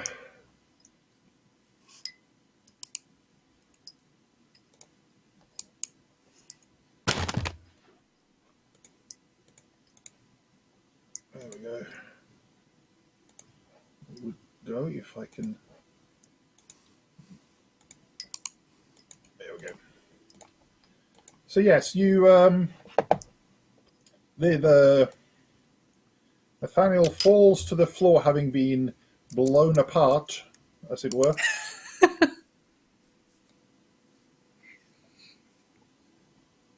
Um,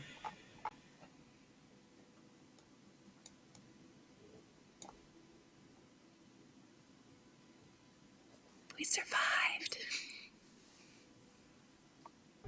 What happened? What did I miss? We Is that killed the it, guy I who think. shot me? Oh boy. Is that the ghost magician? you move in to investigate.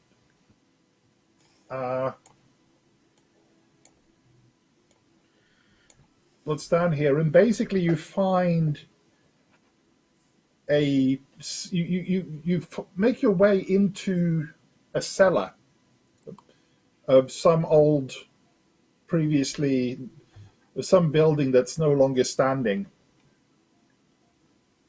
The walls thereof have a number of engravings on them.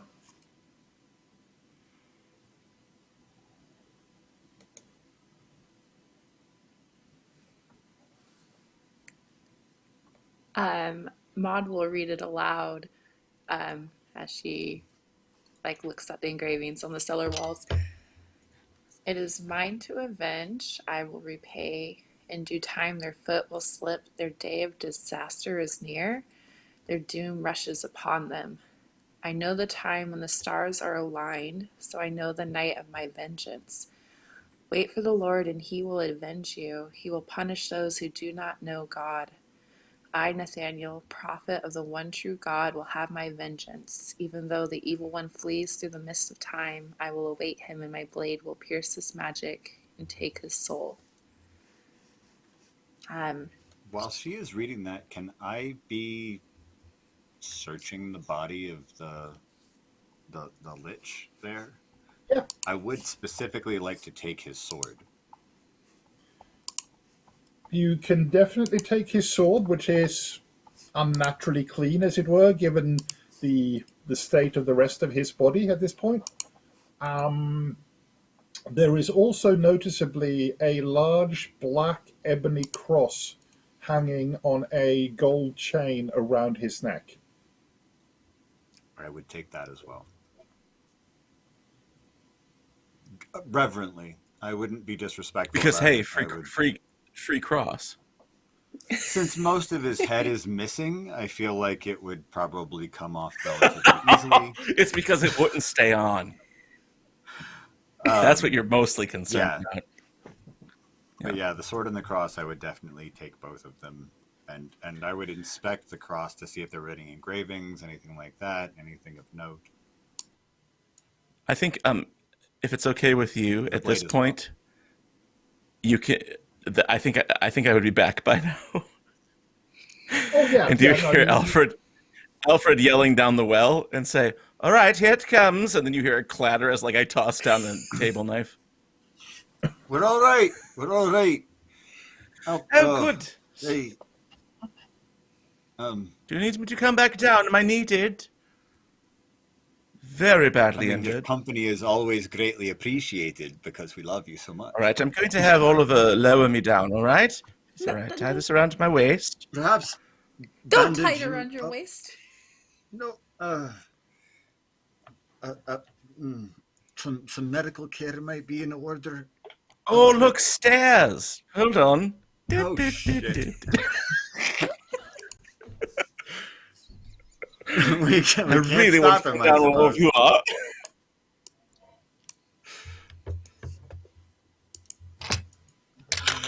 I mean, he wants to get back down there. Greatly appreciated. But... check on his two best friends in the whole world, apparently. Right. Oh.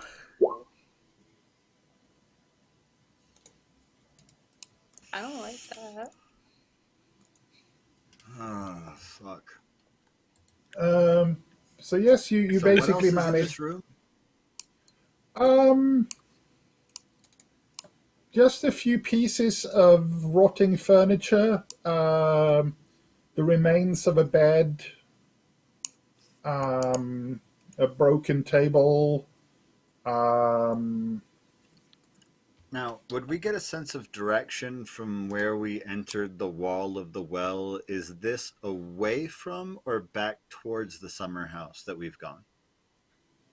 This would be away from. Okay.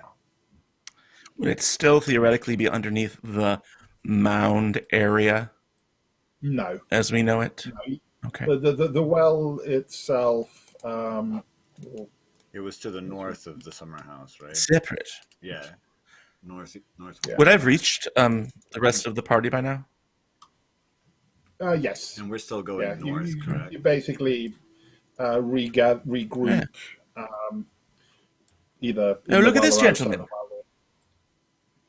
Look at this one. And somebody's been writing all over the walls. Right. Oh, Interesting. that's interesting. Some of this is Holy Scripture and some isn't. Did you notice that? I'm doing. I mean, some of it is biblical in nature. Shirtless Ned Flanders in, Yeah. Stella just glistening mode. Yeah. I mean, this thing about stars aligning, that's not in the Bible. There is a Nathaniel in the Bible, but no, there's nothing about fleeing through the mists of time. That's poppycock. Nonsense. Hey. But where will we find this blade? It's maybe the table knife I found. Did we I leave would that in the expect well? that I've got it. Nathaniel Yeah. was that gentleman laying over there, missing most of his kind. Nathaniel. I would show right? Alfred the cross that I pulled off of the body. What do you think of the odds that, remember, we were reading about Sir Godfrey and he was killed by a Puritan named Nathaniel Fawcett? Do you think it's connected? Oh. I didn't even remember that, so your guess is as good as mine. Maude just I don't know why I gives her remember. a strange look. It's turning into a savant that rereads the notes from last session. What? Is there... She's so good. As he's glancing so down good. the bandages, it's the handwritten notes of the rest of the party that is being used to bind him up with. So this man, he was a Puritan who came to kill Sir Godfrey with He's his literally got the notes magic wrapped sword. around his chest. But George has the sword now, right? Yes. George has I Nathaniel's have sword. put my bayonet away. I have my revolver. And well, actually, I would have. Do I have time to reload my revolver now? Oh yes, yeah. No, we're back out of immediate combat, as it were. Revolver is reloaded. Sharing all this and with put Oliver. back into its holster. The underarm holster, I expect. And then Oliver. he's got the cross in one hand and the sword in the other.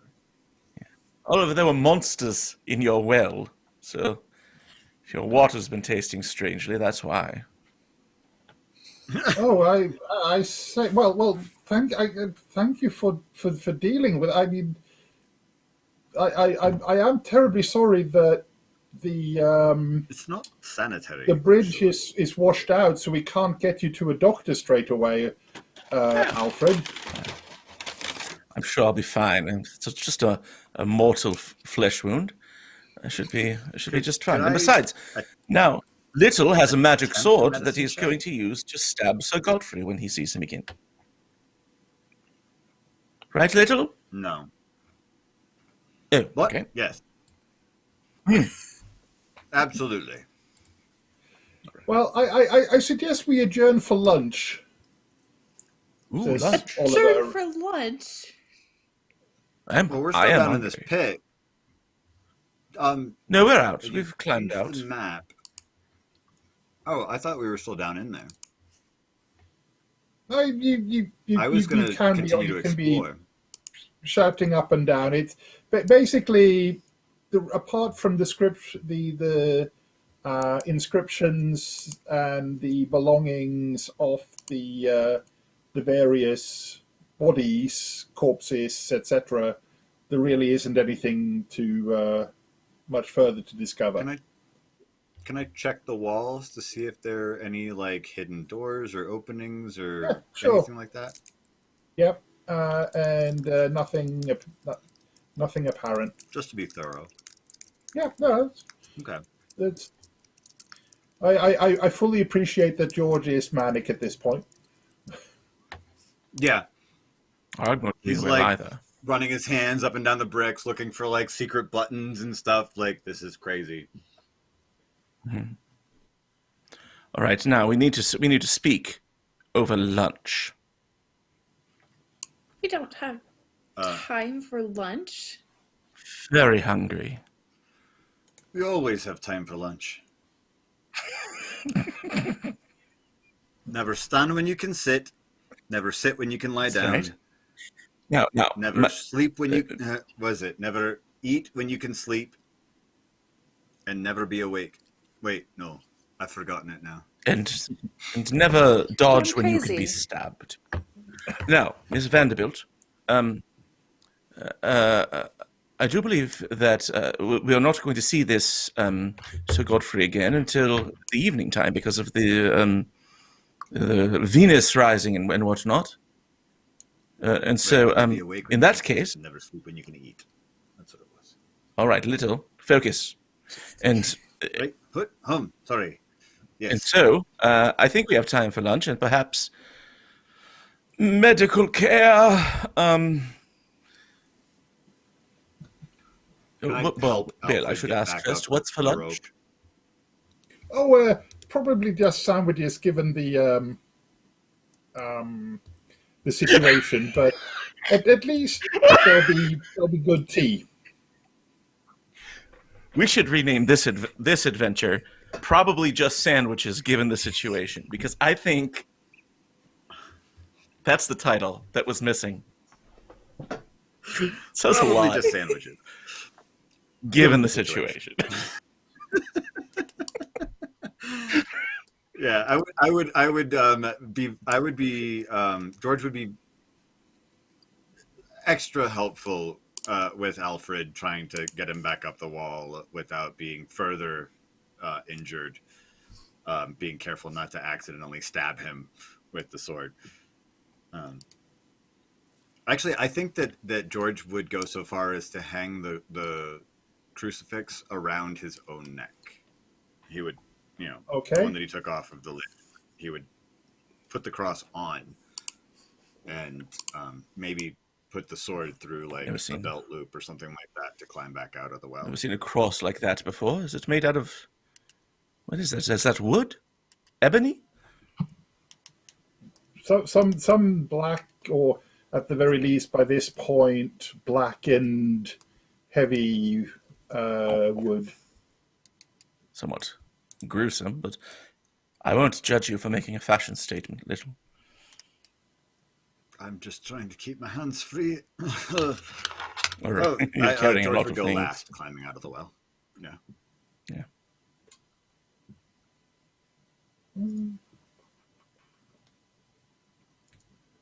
And you make your way somewhat staggeringly back to the house. Might as well do that. Yes, it's probably the best. As good as anybody. Okay. Overall, nothing. Maude and George are, of course, welcome to try both their medicinal knowledge and any first aid that they care to attempt to administer. I can try, but I don't think that I've got a very good chance of succeeding. I mean, every little bit helps. Worth a shot. Fingers crossed. Oh, no. Yeah. Considering I would have to roll a 1. First aid, George? Try a first aid roll. Yeah. Oh, first aid. That's like an army thing. Okay. Very good. Oh, just barely. The question is, Maude, do you feel like spending 19 luck? Always. In which case, Alfred, you can actually regain a D3 of hit points. Oh, lovely. I will roll that now.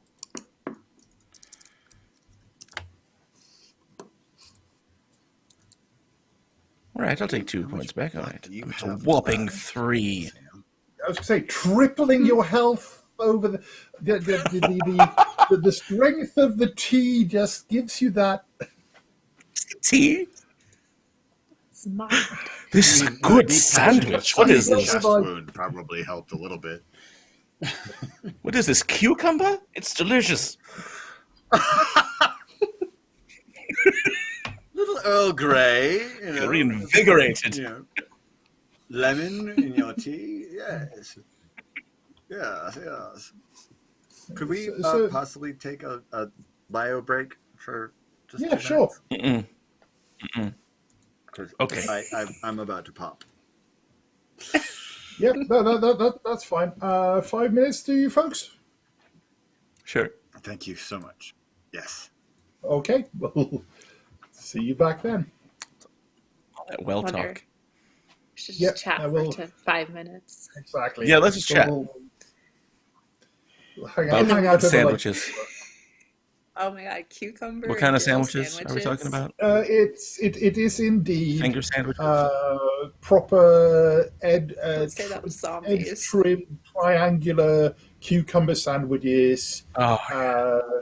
Although the cucumber itself isn't thin enough that you could actually mistake it for paper, but what are you going to do?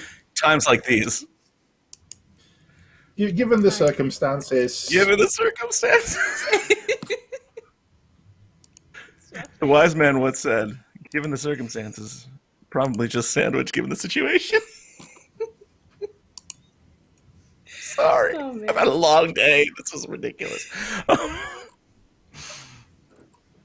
And that's Where's what the I mean, as long as we're having a talk, where's the rest of the party members? Are they all just cowering in corners? Well, that's if indeed a good question. They haven't been seen or heard from all morning. That is odd. It's fine. It's fine. You don't want to investigate where the rest of the guests are? They're just With their doodads? Yeah, they're probably with their doodads. Probably having quiet alone time with their doodads. Probably good sandwiches. It's okay. This is a mature stream. Some adult content. Doodads. This is 11 o'clock on the East Coast. This is brought to you by Doodads. What's it? Doodads used for the shenanigans. Probably just some doodads given the situation. No. Zombie finger sandwiches, literally. Wow, that was good. That was really good. All right, let's go. Let's go. Let's kill this guy. All right, I'm back. Let's do it. I'm ready. We're ready. Let's go. Kill all the things. Okay. Thank you. I was going to pop. Now, over lunch, the skies start to clear, and the sun starts to peek its way through the clouds and shine in the glistening onto the rain spattered grass outside.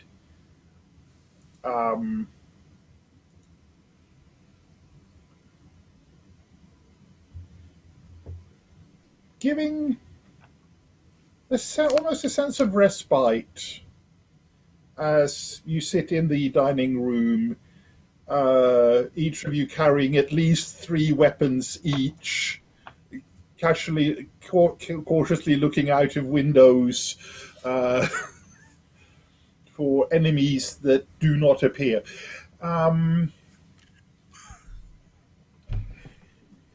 What is the plan, if any? I mean, Alfred would be curious about where the rest of the party the people, the guests are, right? And Oliver goes, yes, that's rather odd, and sends Henry, the butler, upstairs to take a look, and comes down with a report that they're all still sleeping in their beds, sir. It's odd, considering it's the middle of the day. It is rather late night. for the gentleman and lady to be asleep, but I'm just glad you're awake, Hawkins. Can I have another sandwich, please? Hannah, what sandwiches, girl? What's with you today? Yeah. A small silver platter of yet more triangles appear. Good. No, I'm not upset. You know how people can get once the Venus is rising and whatnot. George would be eating, but still like pacing the room and like looking out the windows and kind of he's on kind of he's in neurosis mode at this point in time. He's like, what was that? Has anyone seen Susan since Oliver took her up? Sorry. Yes. She's reportedly in her bedroom, taking a. She apparently took some of her barbiturates to get some rest. Mm-hmm. It's probably good. Can Maude make sure she's actually there and resting? Sure. Yeah. No, you can wander up and take a look. You sort of George would not let her cautiously go by open the herself. door, and Susan is in her bed, seemingly asleep, dressed in a state of déshabillé, so not quite undressed, but still in her sort of everyday clothes. He's unlaced her corset, but not taken it off, sort of thing. All right. Peeking around real quick, doesn't happen to be any other sort of like swords, or she's poking around a little bit to see if there's anything. Poking around Susan's room. Well. Let's take a quick glance. I feel like George would have accompanied My Maude dear. at least up the stairs and be like standing in the hallway, kind of just Keep watch. posted up and keeping watch. Yeah. No one goes alone. Buddy system. Buddies. Okay. Make a spot hidden roll, please, Maude. Oh my. Nope. You're having a rough Fumble. night, Sam. I know. She runs into the dang nightstand. Stubs her toe. Yeah. Are you all That right, sounds about man? right. But George still doesn't have a shirt on. Susan doesn't stir. Barbiturates are strong. Laudanum. But yes, Yeah, so I there's guess nothing per se to. per se. All right. She will limp over out the door with her stub toe and What the devil? Are you all right, lass? yes, just my pride. Maybe you should take a look. Yeah, no, I'm sure she's As you're having this discussion, all of a sudden,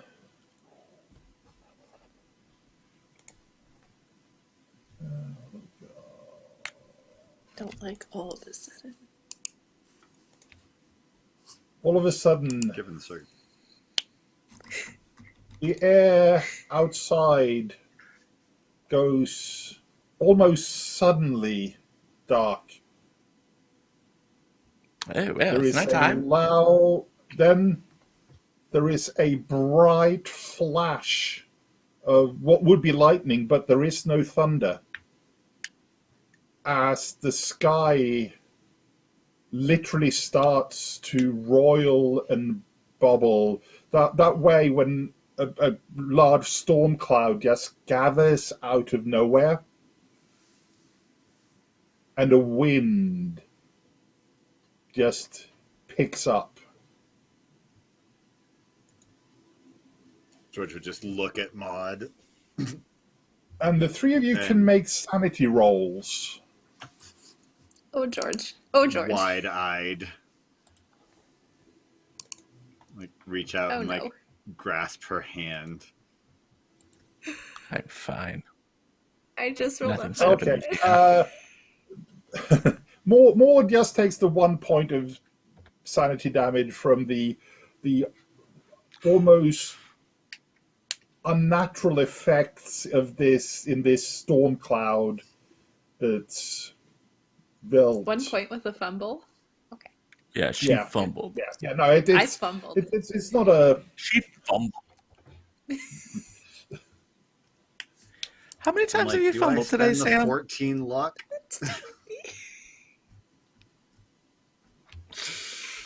Too many. No, I'll take the fail. I'm counting 3.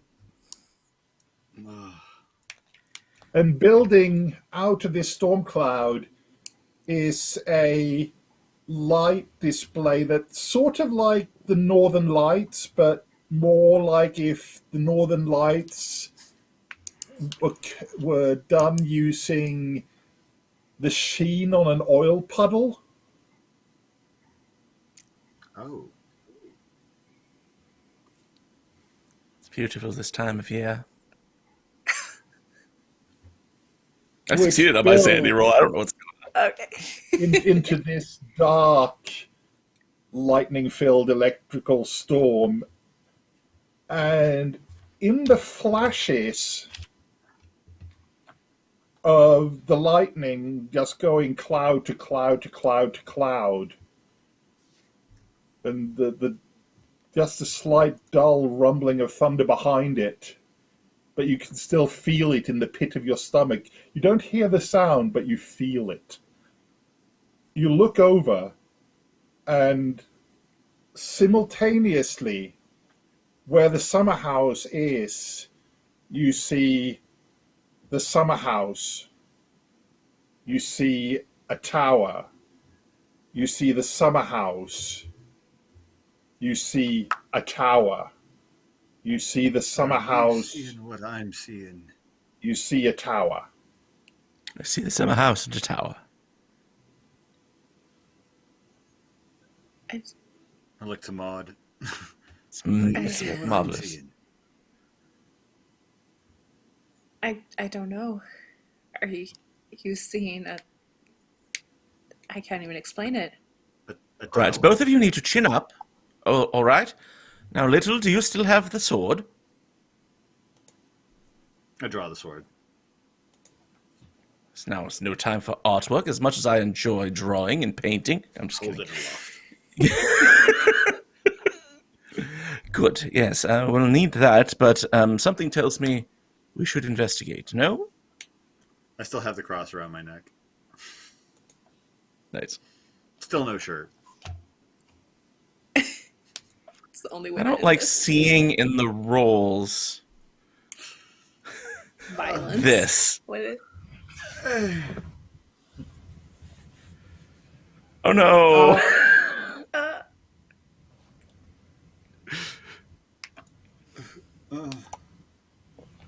Meanwhile, the three of you are, for the sake of argument, just randomly standing in the garden room when Watching you this, hear like, just insanity outside. sounds of breaking glass and cutlery and crockery and shouting in a voice that sounds like Oliver's but is just tormented beyond almost recognition from the dining room. I would rush in there. No, we must investigate.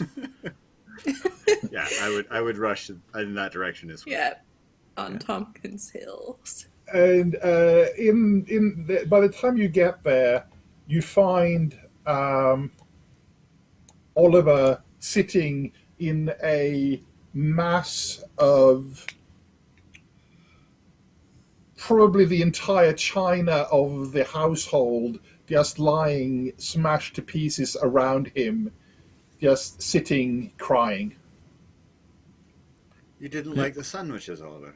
No, now is not the time for jokes. This is my friend. Oliver, are you all right? He's basically catatonic to all intents and purposes, but he's mentally exhausted at this point. No, he's in no state to come with it. Horseworthy, we need you in the dining room, please, right away. Yeah, George Very is well, kind sir. of losing it a little bit to the point of being punchy.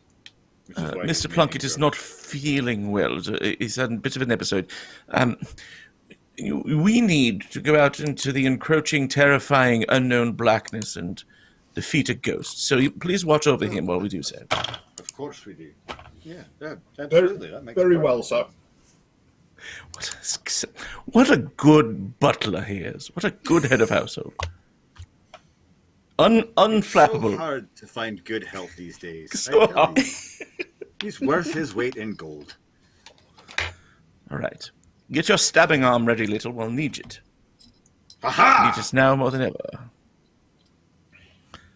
And Alfred is somehow invigorated by the love for his friend Oliver and, like, leads the charge toward the Summerhouse Tower. Oh, golly. Yep.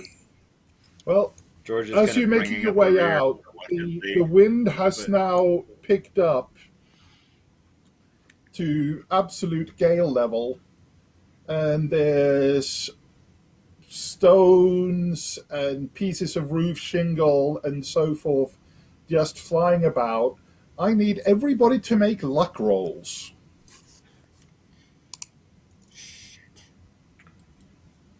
Can I spend 2 luck to pass a luck roll? No. Shit. Luck to pass. Ouch. You each take 1 hit point of damage from flying debris. Oh. I succeeded. I don't know that. Oh, sorry. Yes.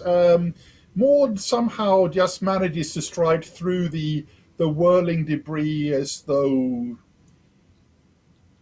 she was stalking. The shingle that was going to hit her hit me instead.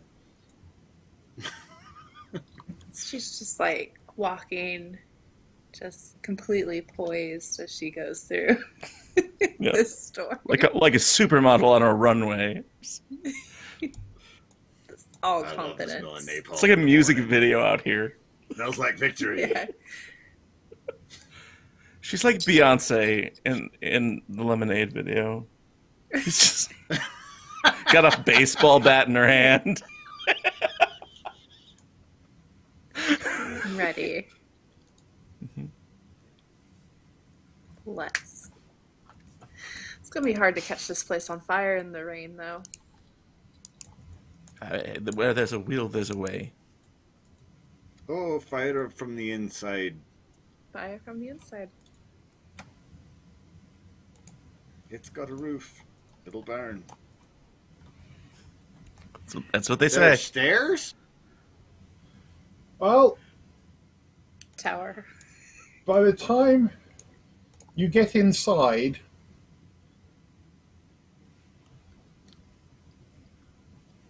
there is indeed the scene keeps shifting, summer house tower, until it just finally clicks, as it were, into tower. And there is indeed a set of stairs going up, and standing on it is the remaining guard that you remember Sir Godfrey having with him as he departed last, raising his musket in your general direction. It is, as ever, Alfred's turn to start. All right. Now, and if I remember correctly, our guns are now functional. Yeah. Yes. Oh, yeah. You've had plenty of time to reload, gather Sure. extra, etc. There's a brief comedic moment where he turns and says, "Should I use it like a club or use it like a gun?" Perhaps talking might be worth trying. Oh no, Little has gone mad.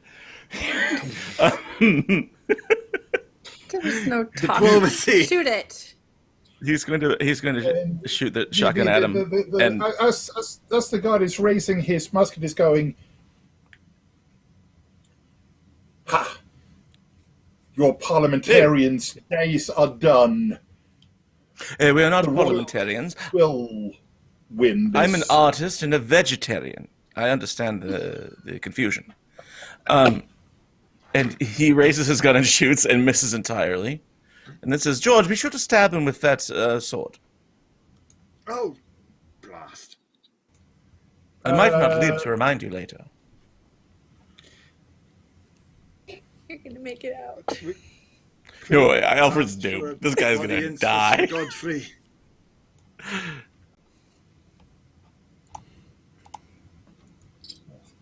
You're asking him to take us to Sir Godfrey.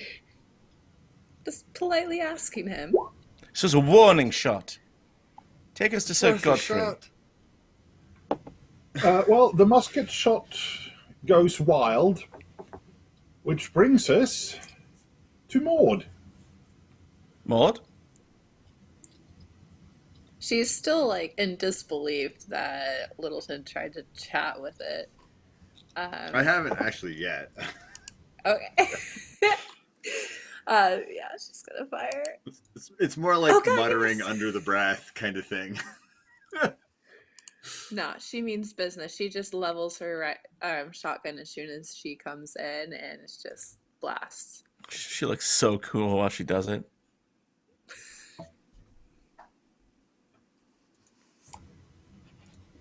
So, Not Maude, pressing please describe for us just exactly the cinematic sequence as you just disintegrate this person with essentially a zero range shotgun blast.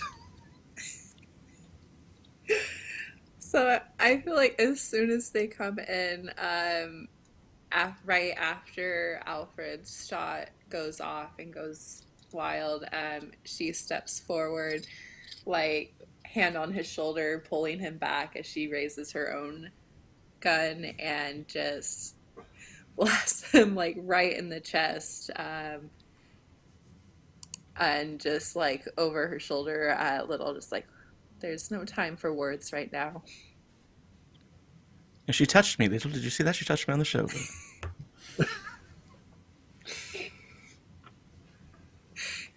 cute.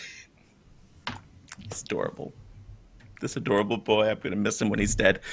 All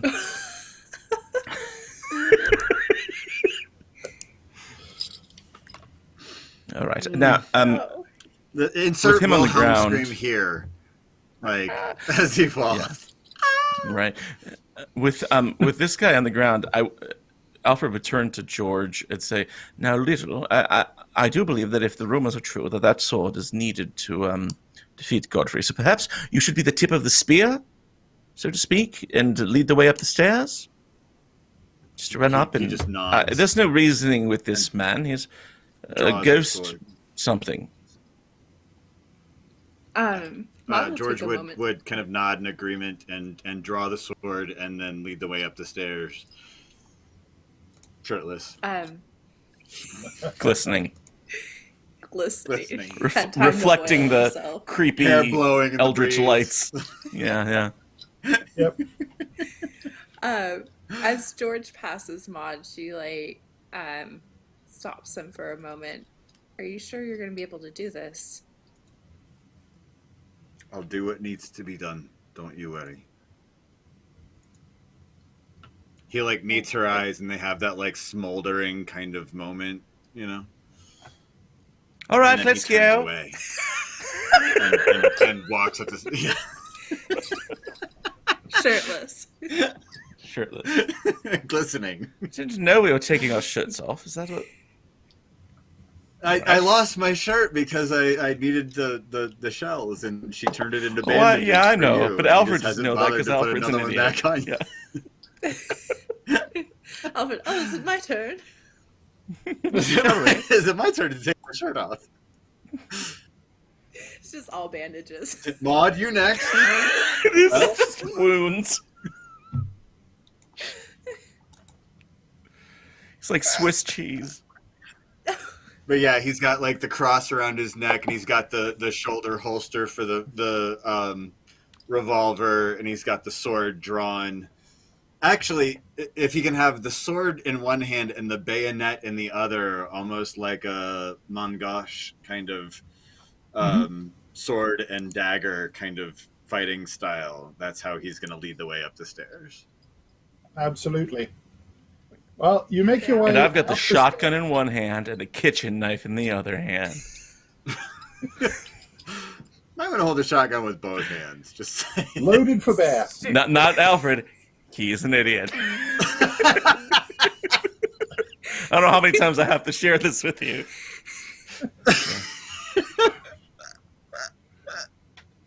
Oh. Well, Let's you make go. your way up the stairs. Would I also and- have my shotgun on a sling over my back? Is that feasible? Sure. Not Yeah. Chewbacca. Okay. That's even, Oh, I'm that's loaded. even sensible.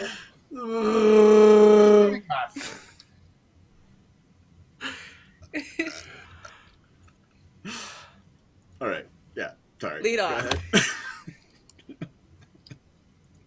I feel like Yes. I'm losing my sanity here. Okay. It's very immersive. George leads the way up the stairs.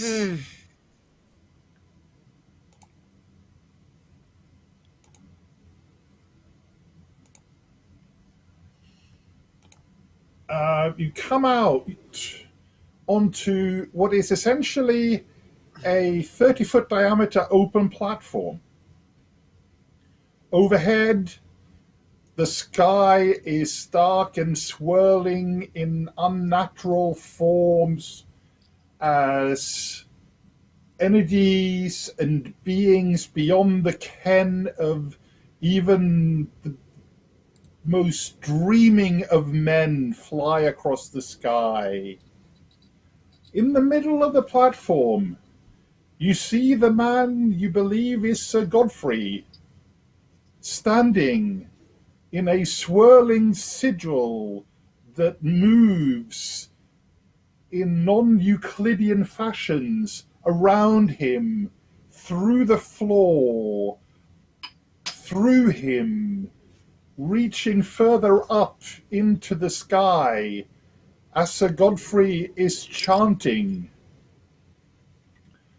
Everybody make sanity checks.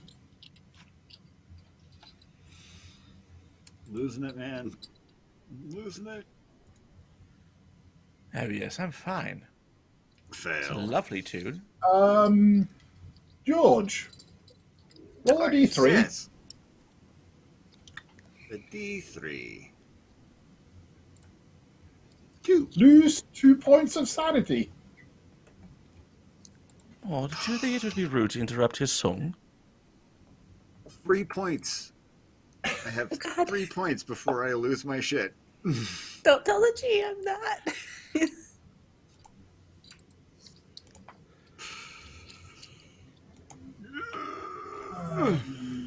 Godfrey goes on deck 55. Okay, so first up is Alfred. Right, now, Oh, and I should state, looking out, as you part of the reason for the sanity check is that it's not just the sky that's roiling. It's as if this platform is just floating in this mass of moving energy. There is no ground to be seen. all right, I suppose Lovely. we had better stop him before he starts. So I'm going to try to shoot him with my gun. All right? Now look out, Very well. everyone. Put 2 hands. He very politely tries to shoot him with a shotgun and misses. How do you shoot someone Bang. politely? Bang! Pew, pew, pew. Pew! Up in the air. Gun! It's because he's This is still a holding the warning knife shot. in the other hand. He's like trying to balance it. We'd like you to stop fiddling with the streams of time. Thank you. It then becomes Maud's go. If you would be so kind as to stop screwing with the space-time continuum, I would greatly appreciate it. Please and thank you. Let's see here. You've interrupted him mid-chanting. Yes. He is chanting. Part of me wants to go tackle him. Part of me wants The to Ghostbusters shoot. theme starts to play in the background. Oh, it totally does. Yeah. Yes, so she Don't forget, will- George, if somebody asks you if you're a god, you say yes.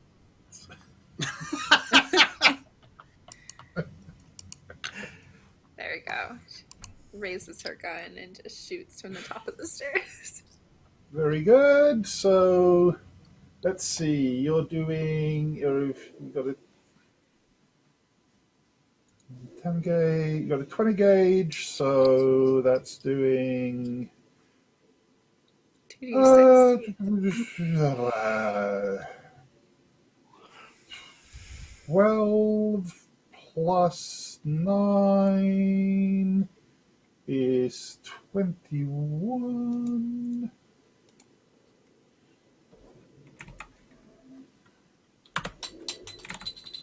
Maude,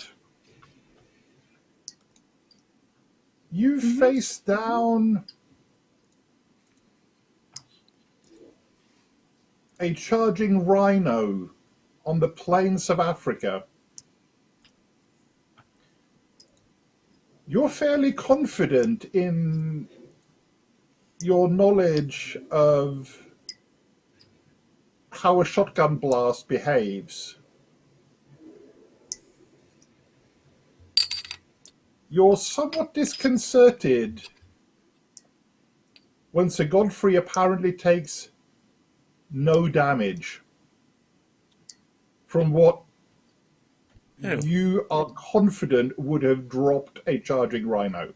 I think your gun is broken.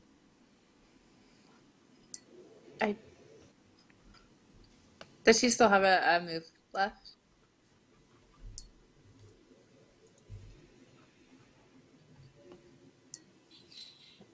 Or is that her turn? You could take a second shot.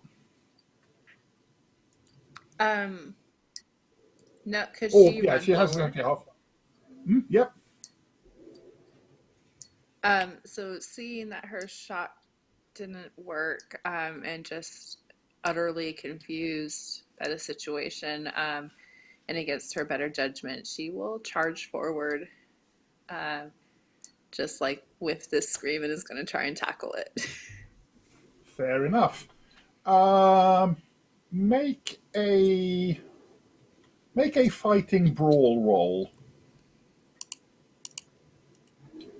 Nope.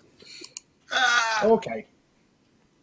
Well, you're okay. 95 isn't actually a fumble; it's merely a fail. So you just run forwards and sort of essentially run past, but you manage to come to a stop before you reach the edge. Just like go right through him. No, he essentially he sidesteps as you run forward. He jukes, yeah. Toro, toro, toro. But you are causing him to stop and pause, and he's come out of the chanting and is now paying attention. Oh, perfect. Hello. And he's going to turn to George.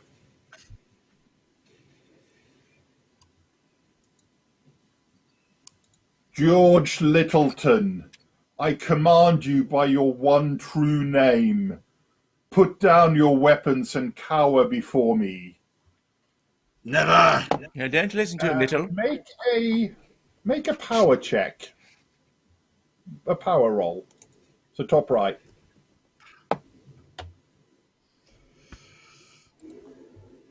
Fuck. No. You feel a compunction to do whatever it is this glorious man tells you to.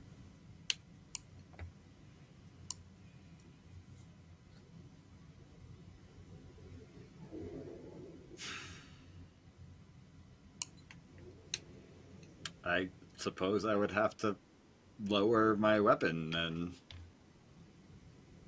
Wouldn't I? Yeah. I don't Can want I, to let go, though. Can I poke at this? Did he say lower or did he say put down? He said lower. Okay. So, yeah, I would, to the letter of what he said, the tip of, because George has the sword kind of leveled at him with the bayonet in the other hand, and the tip of the sword just lowers to the ground. But he doesn't let go of the hilt. Right. George, what are you doing? Yeah, now it's time for stabbing, Little. No! He's Top like of the fighting round. it with every, like, you see like veins like popping in his neck as he's like fighting every inch of the way as the blade like lowers of its own volition. He's fighting every inch of this, but just cannot resist the power in his words. Top of the round, it's time for more sanity checks. Oh, Oh, no. no. Oh, no. I'm fine. Damn it! What's happening here? As George gets to roll another d3. Okay, just a one. A one. Just a little low roll, that's all. Just a one. Just a one. one. Yes, Oh. a one. See? Hey! No big deal. Crazy? You're not losing your mental faculties. You're fine. It's fine. Arthur. It's my turn. Save us, Alfred. You can see All like right, the now. whites around George's eyes, like his eyes are just like wide. Mm-hmm. Now, if you're not going to use that thing, I am, and he's going to stroll over casually to take the sword away from George, Very well. and try to walk up at this guy and give him a big ol' poke. You may do so. We're going to try and dodge you. All right. And now, is this just a fighting? That would be what would it fighting be? ball. Okay. Oopsie daisy. I've missed. Yep. That's okay. So we don't have to worry about rolling our roll. We're Maude. just not happy with you. So Alfred is now. You weren't doing anything, George. You were... Ouch. She is now too afraid to shoot, seeing Alfred standing on the other side of this thing. She's afraid it will like go through him or something. So she will stride forward and just like try to like reach out and push him to see if he's even tangible. Push him into Alfred. Yeah. Push him into the sword that you were holding. There you go. There you go. Teamwork. We're making shish kebabs now. Fighting brawl roll. A what? Fighting brawl. Yes! Can I push him onto the Super sword? shove. You're so deadly. I know this probably doesn't do anything, but when it comes down to fighting... Now, you see, I have a problem at this point. Uh-oh. Sir Godfrey, in order to avoid this grapple or shove... Okay, here's the question, Sam. Where do you want to shove Sir Godfrey? Onto the... Just push him over onto the roof? Do you want to shove him down the stairs?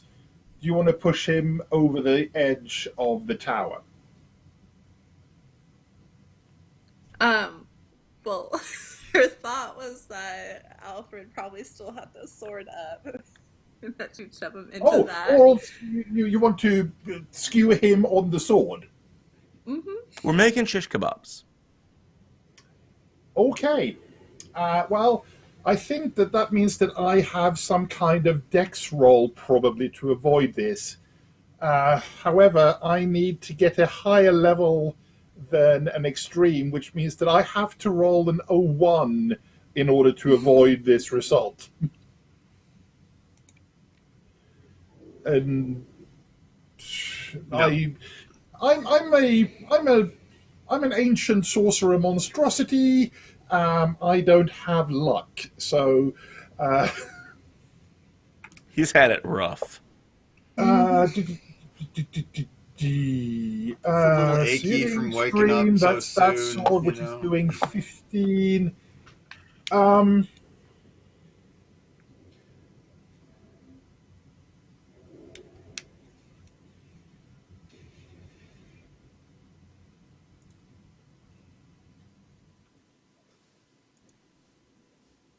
I would say let's have the three of you make another sanity check. Sure, Oh, gladly. no. Okay, a 1. James. Yes! Okay. Finally! Oh, wait a minute. Something's wrong here. I failed one of them. Alfred, wait a minute. This isn't normal at all. Takes 1 point of sanity from seeing this albeit known evil sorcerer, but still human-ish person just skewered on the sword that he is holding. Now, this is somewhat disturbing, but well done nonetheless. He is a pacifist. Mm-hmm. Yeah, that's true. That's a good point. I don't like doing this, but I suppose.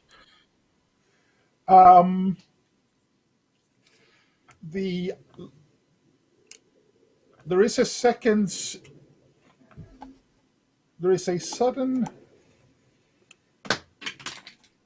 momentary stillness as the light leaves Sir Godfrey's eyes. And as his body slumps against the scimitar that Alfred is holding and slowly slides off it, leaving a blood-red trail trickling down it. So the skies clear, center outwards, almost tornadically, and sunlight slowly returns to the land outside. And this thick leather book, with a thud, just hits the plank of the top of the wooden platform of the tower you are now standing on. And inside it, a page falls open, and a piece of parchment flies out. As you hear voices in a strange accent from down below.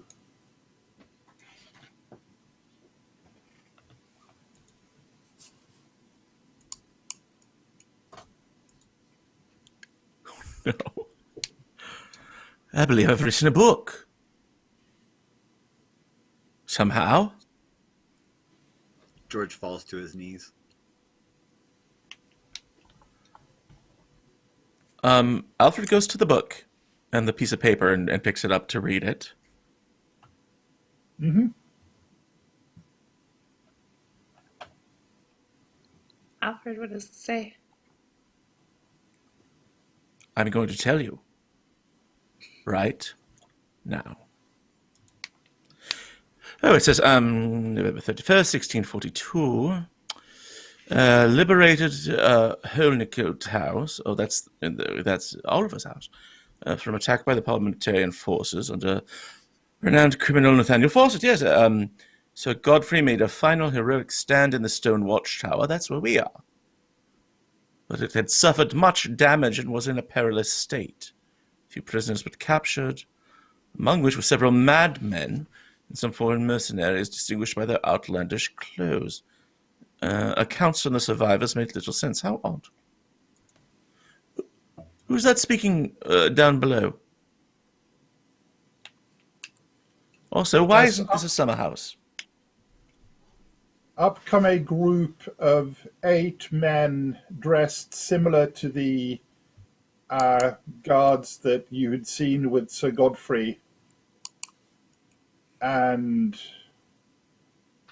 you are taken captive by... I start shooting. No,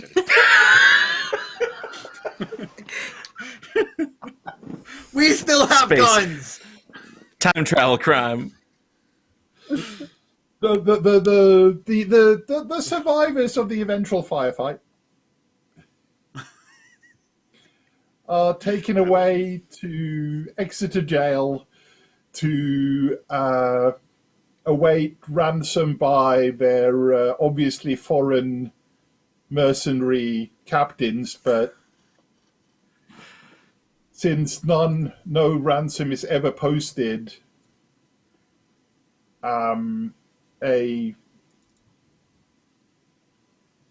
you basically get to rot away in the Jacobean castle jail for the end of your days. We're the foreign mercenaries with the we're the people described in the account. With their outlandish clothes and strange of the speech. shooting party. Oh, we did time travel and it did not end well.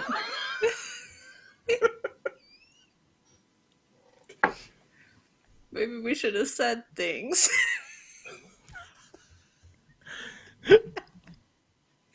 Oopsie. George does not speak. He just doesn't say anything.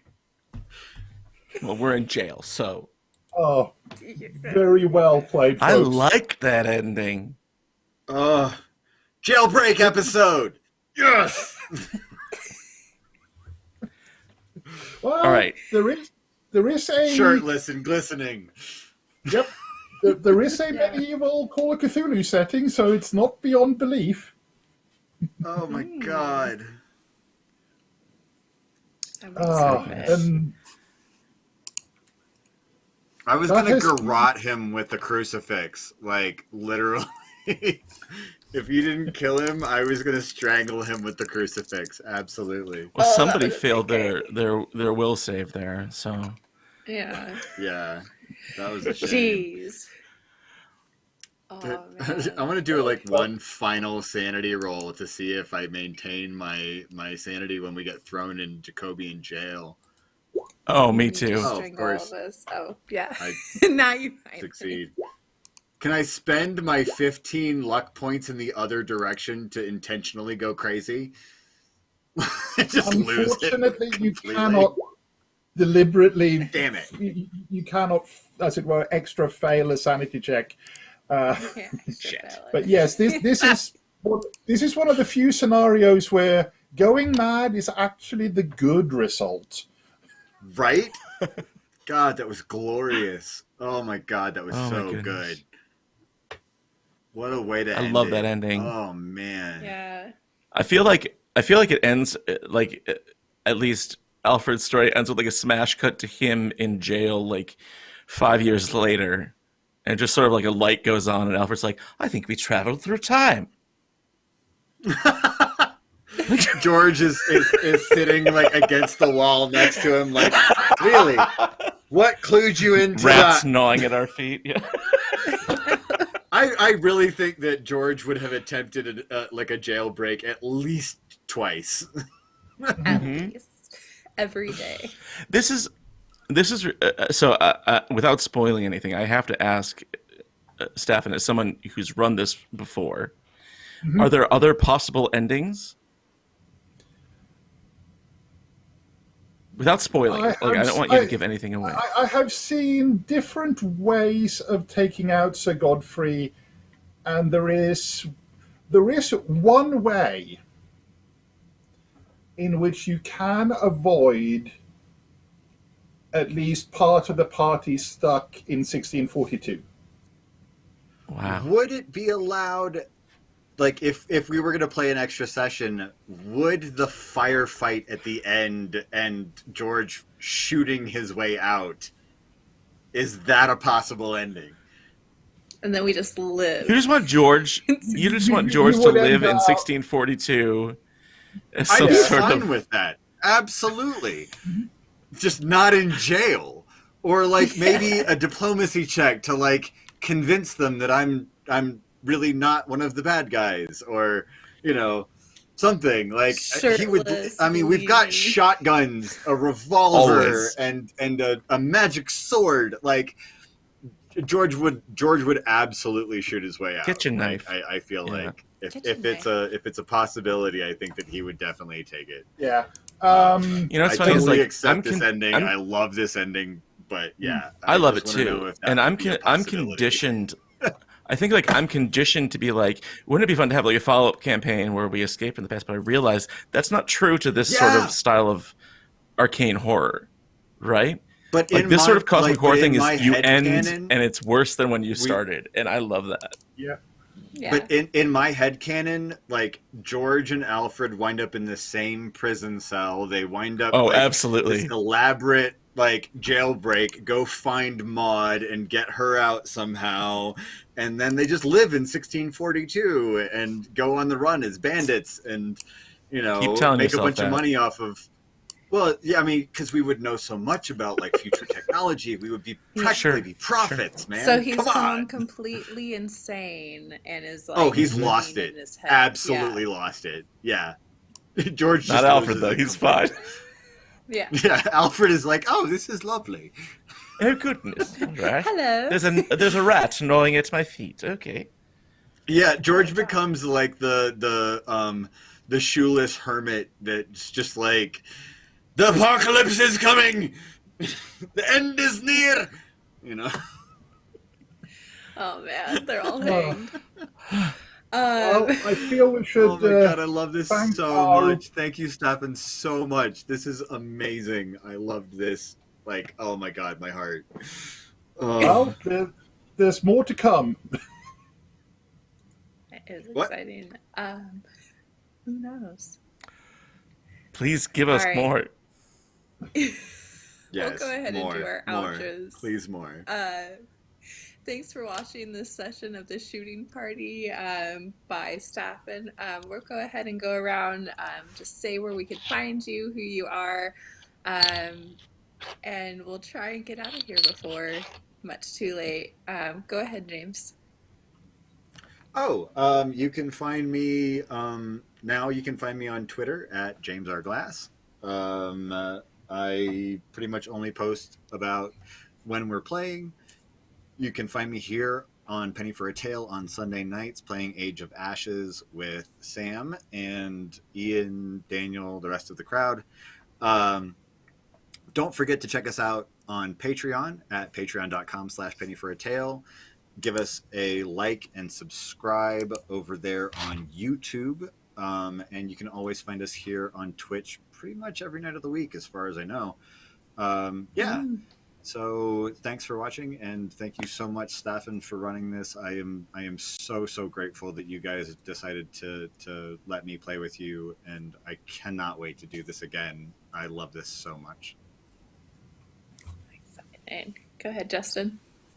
All right, yeah. Hey, I'm Doc or Justin, Doc Rimbo here on twitch.tv/Doc Rimbo, where I'm a variety streamer that plays tabletop games like this, but also I like to do roleplay in WildRP, which is a Red Dead Redemption 2 roleplay server, and that's also a lot of fun. But this has been fantastic, and I love this group, and Staffan, I loved it. I loved it. I'm done. That's it. This is great. I loved Alfred, and I want him to be happy. Masterful. He lived. We all technically lived. We Again! lived. How does that happen? I think we were playing Call of Cthulhu wrong or something.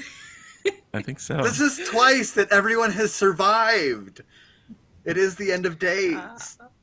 It's 'cause You guys know are Mitch's such character good would be dead. characters. Oh yeah, Mitch's character He's totally dead. died. Maude killed her. Staffan. Yeah. Oh, I'm Staffan, and it's been my inordinately great pleasure to run this short Call of Cthulhu demo scenario, originally written by Jonathan Mosdale,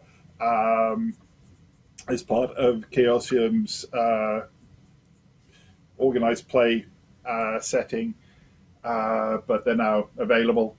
I cannot thank you, the group, enough. It's been such a joy to sit back and relax and just let you take the story where you felt like taking it. It's joyous. And there may well be more of these coming down the pipe, so keep eyes and ears open on all the usual channels. Meanwhile, as for me, if I'm not here on the channel, I can be found lurking over on Weaves or on Big Bearded Nerd 21, where once a month I get to indulge in playing Call of Cthulhu and see the world from the other side. But that'll do me for tonight. All right. And I'm Sam. That's about it. Scribbling Penny on Twitter. We hope you enjoyed this game. Please consider following, subscribing to our channel. Join us again, I guess, on Wednesday for Brotherhood of Shadows, run by Pope. It is a Song of Ice and Fire RPG, and it is amazing. And then on Friday will be our last episode of our Beginner Pathfinder campaign. We will not be having Age of Ashes on Sunday, but there may be something else in the works, so we'll keep you all updated for that. As always, thank you for watching, and I hope you have a good night.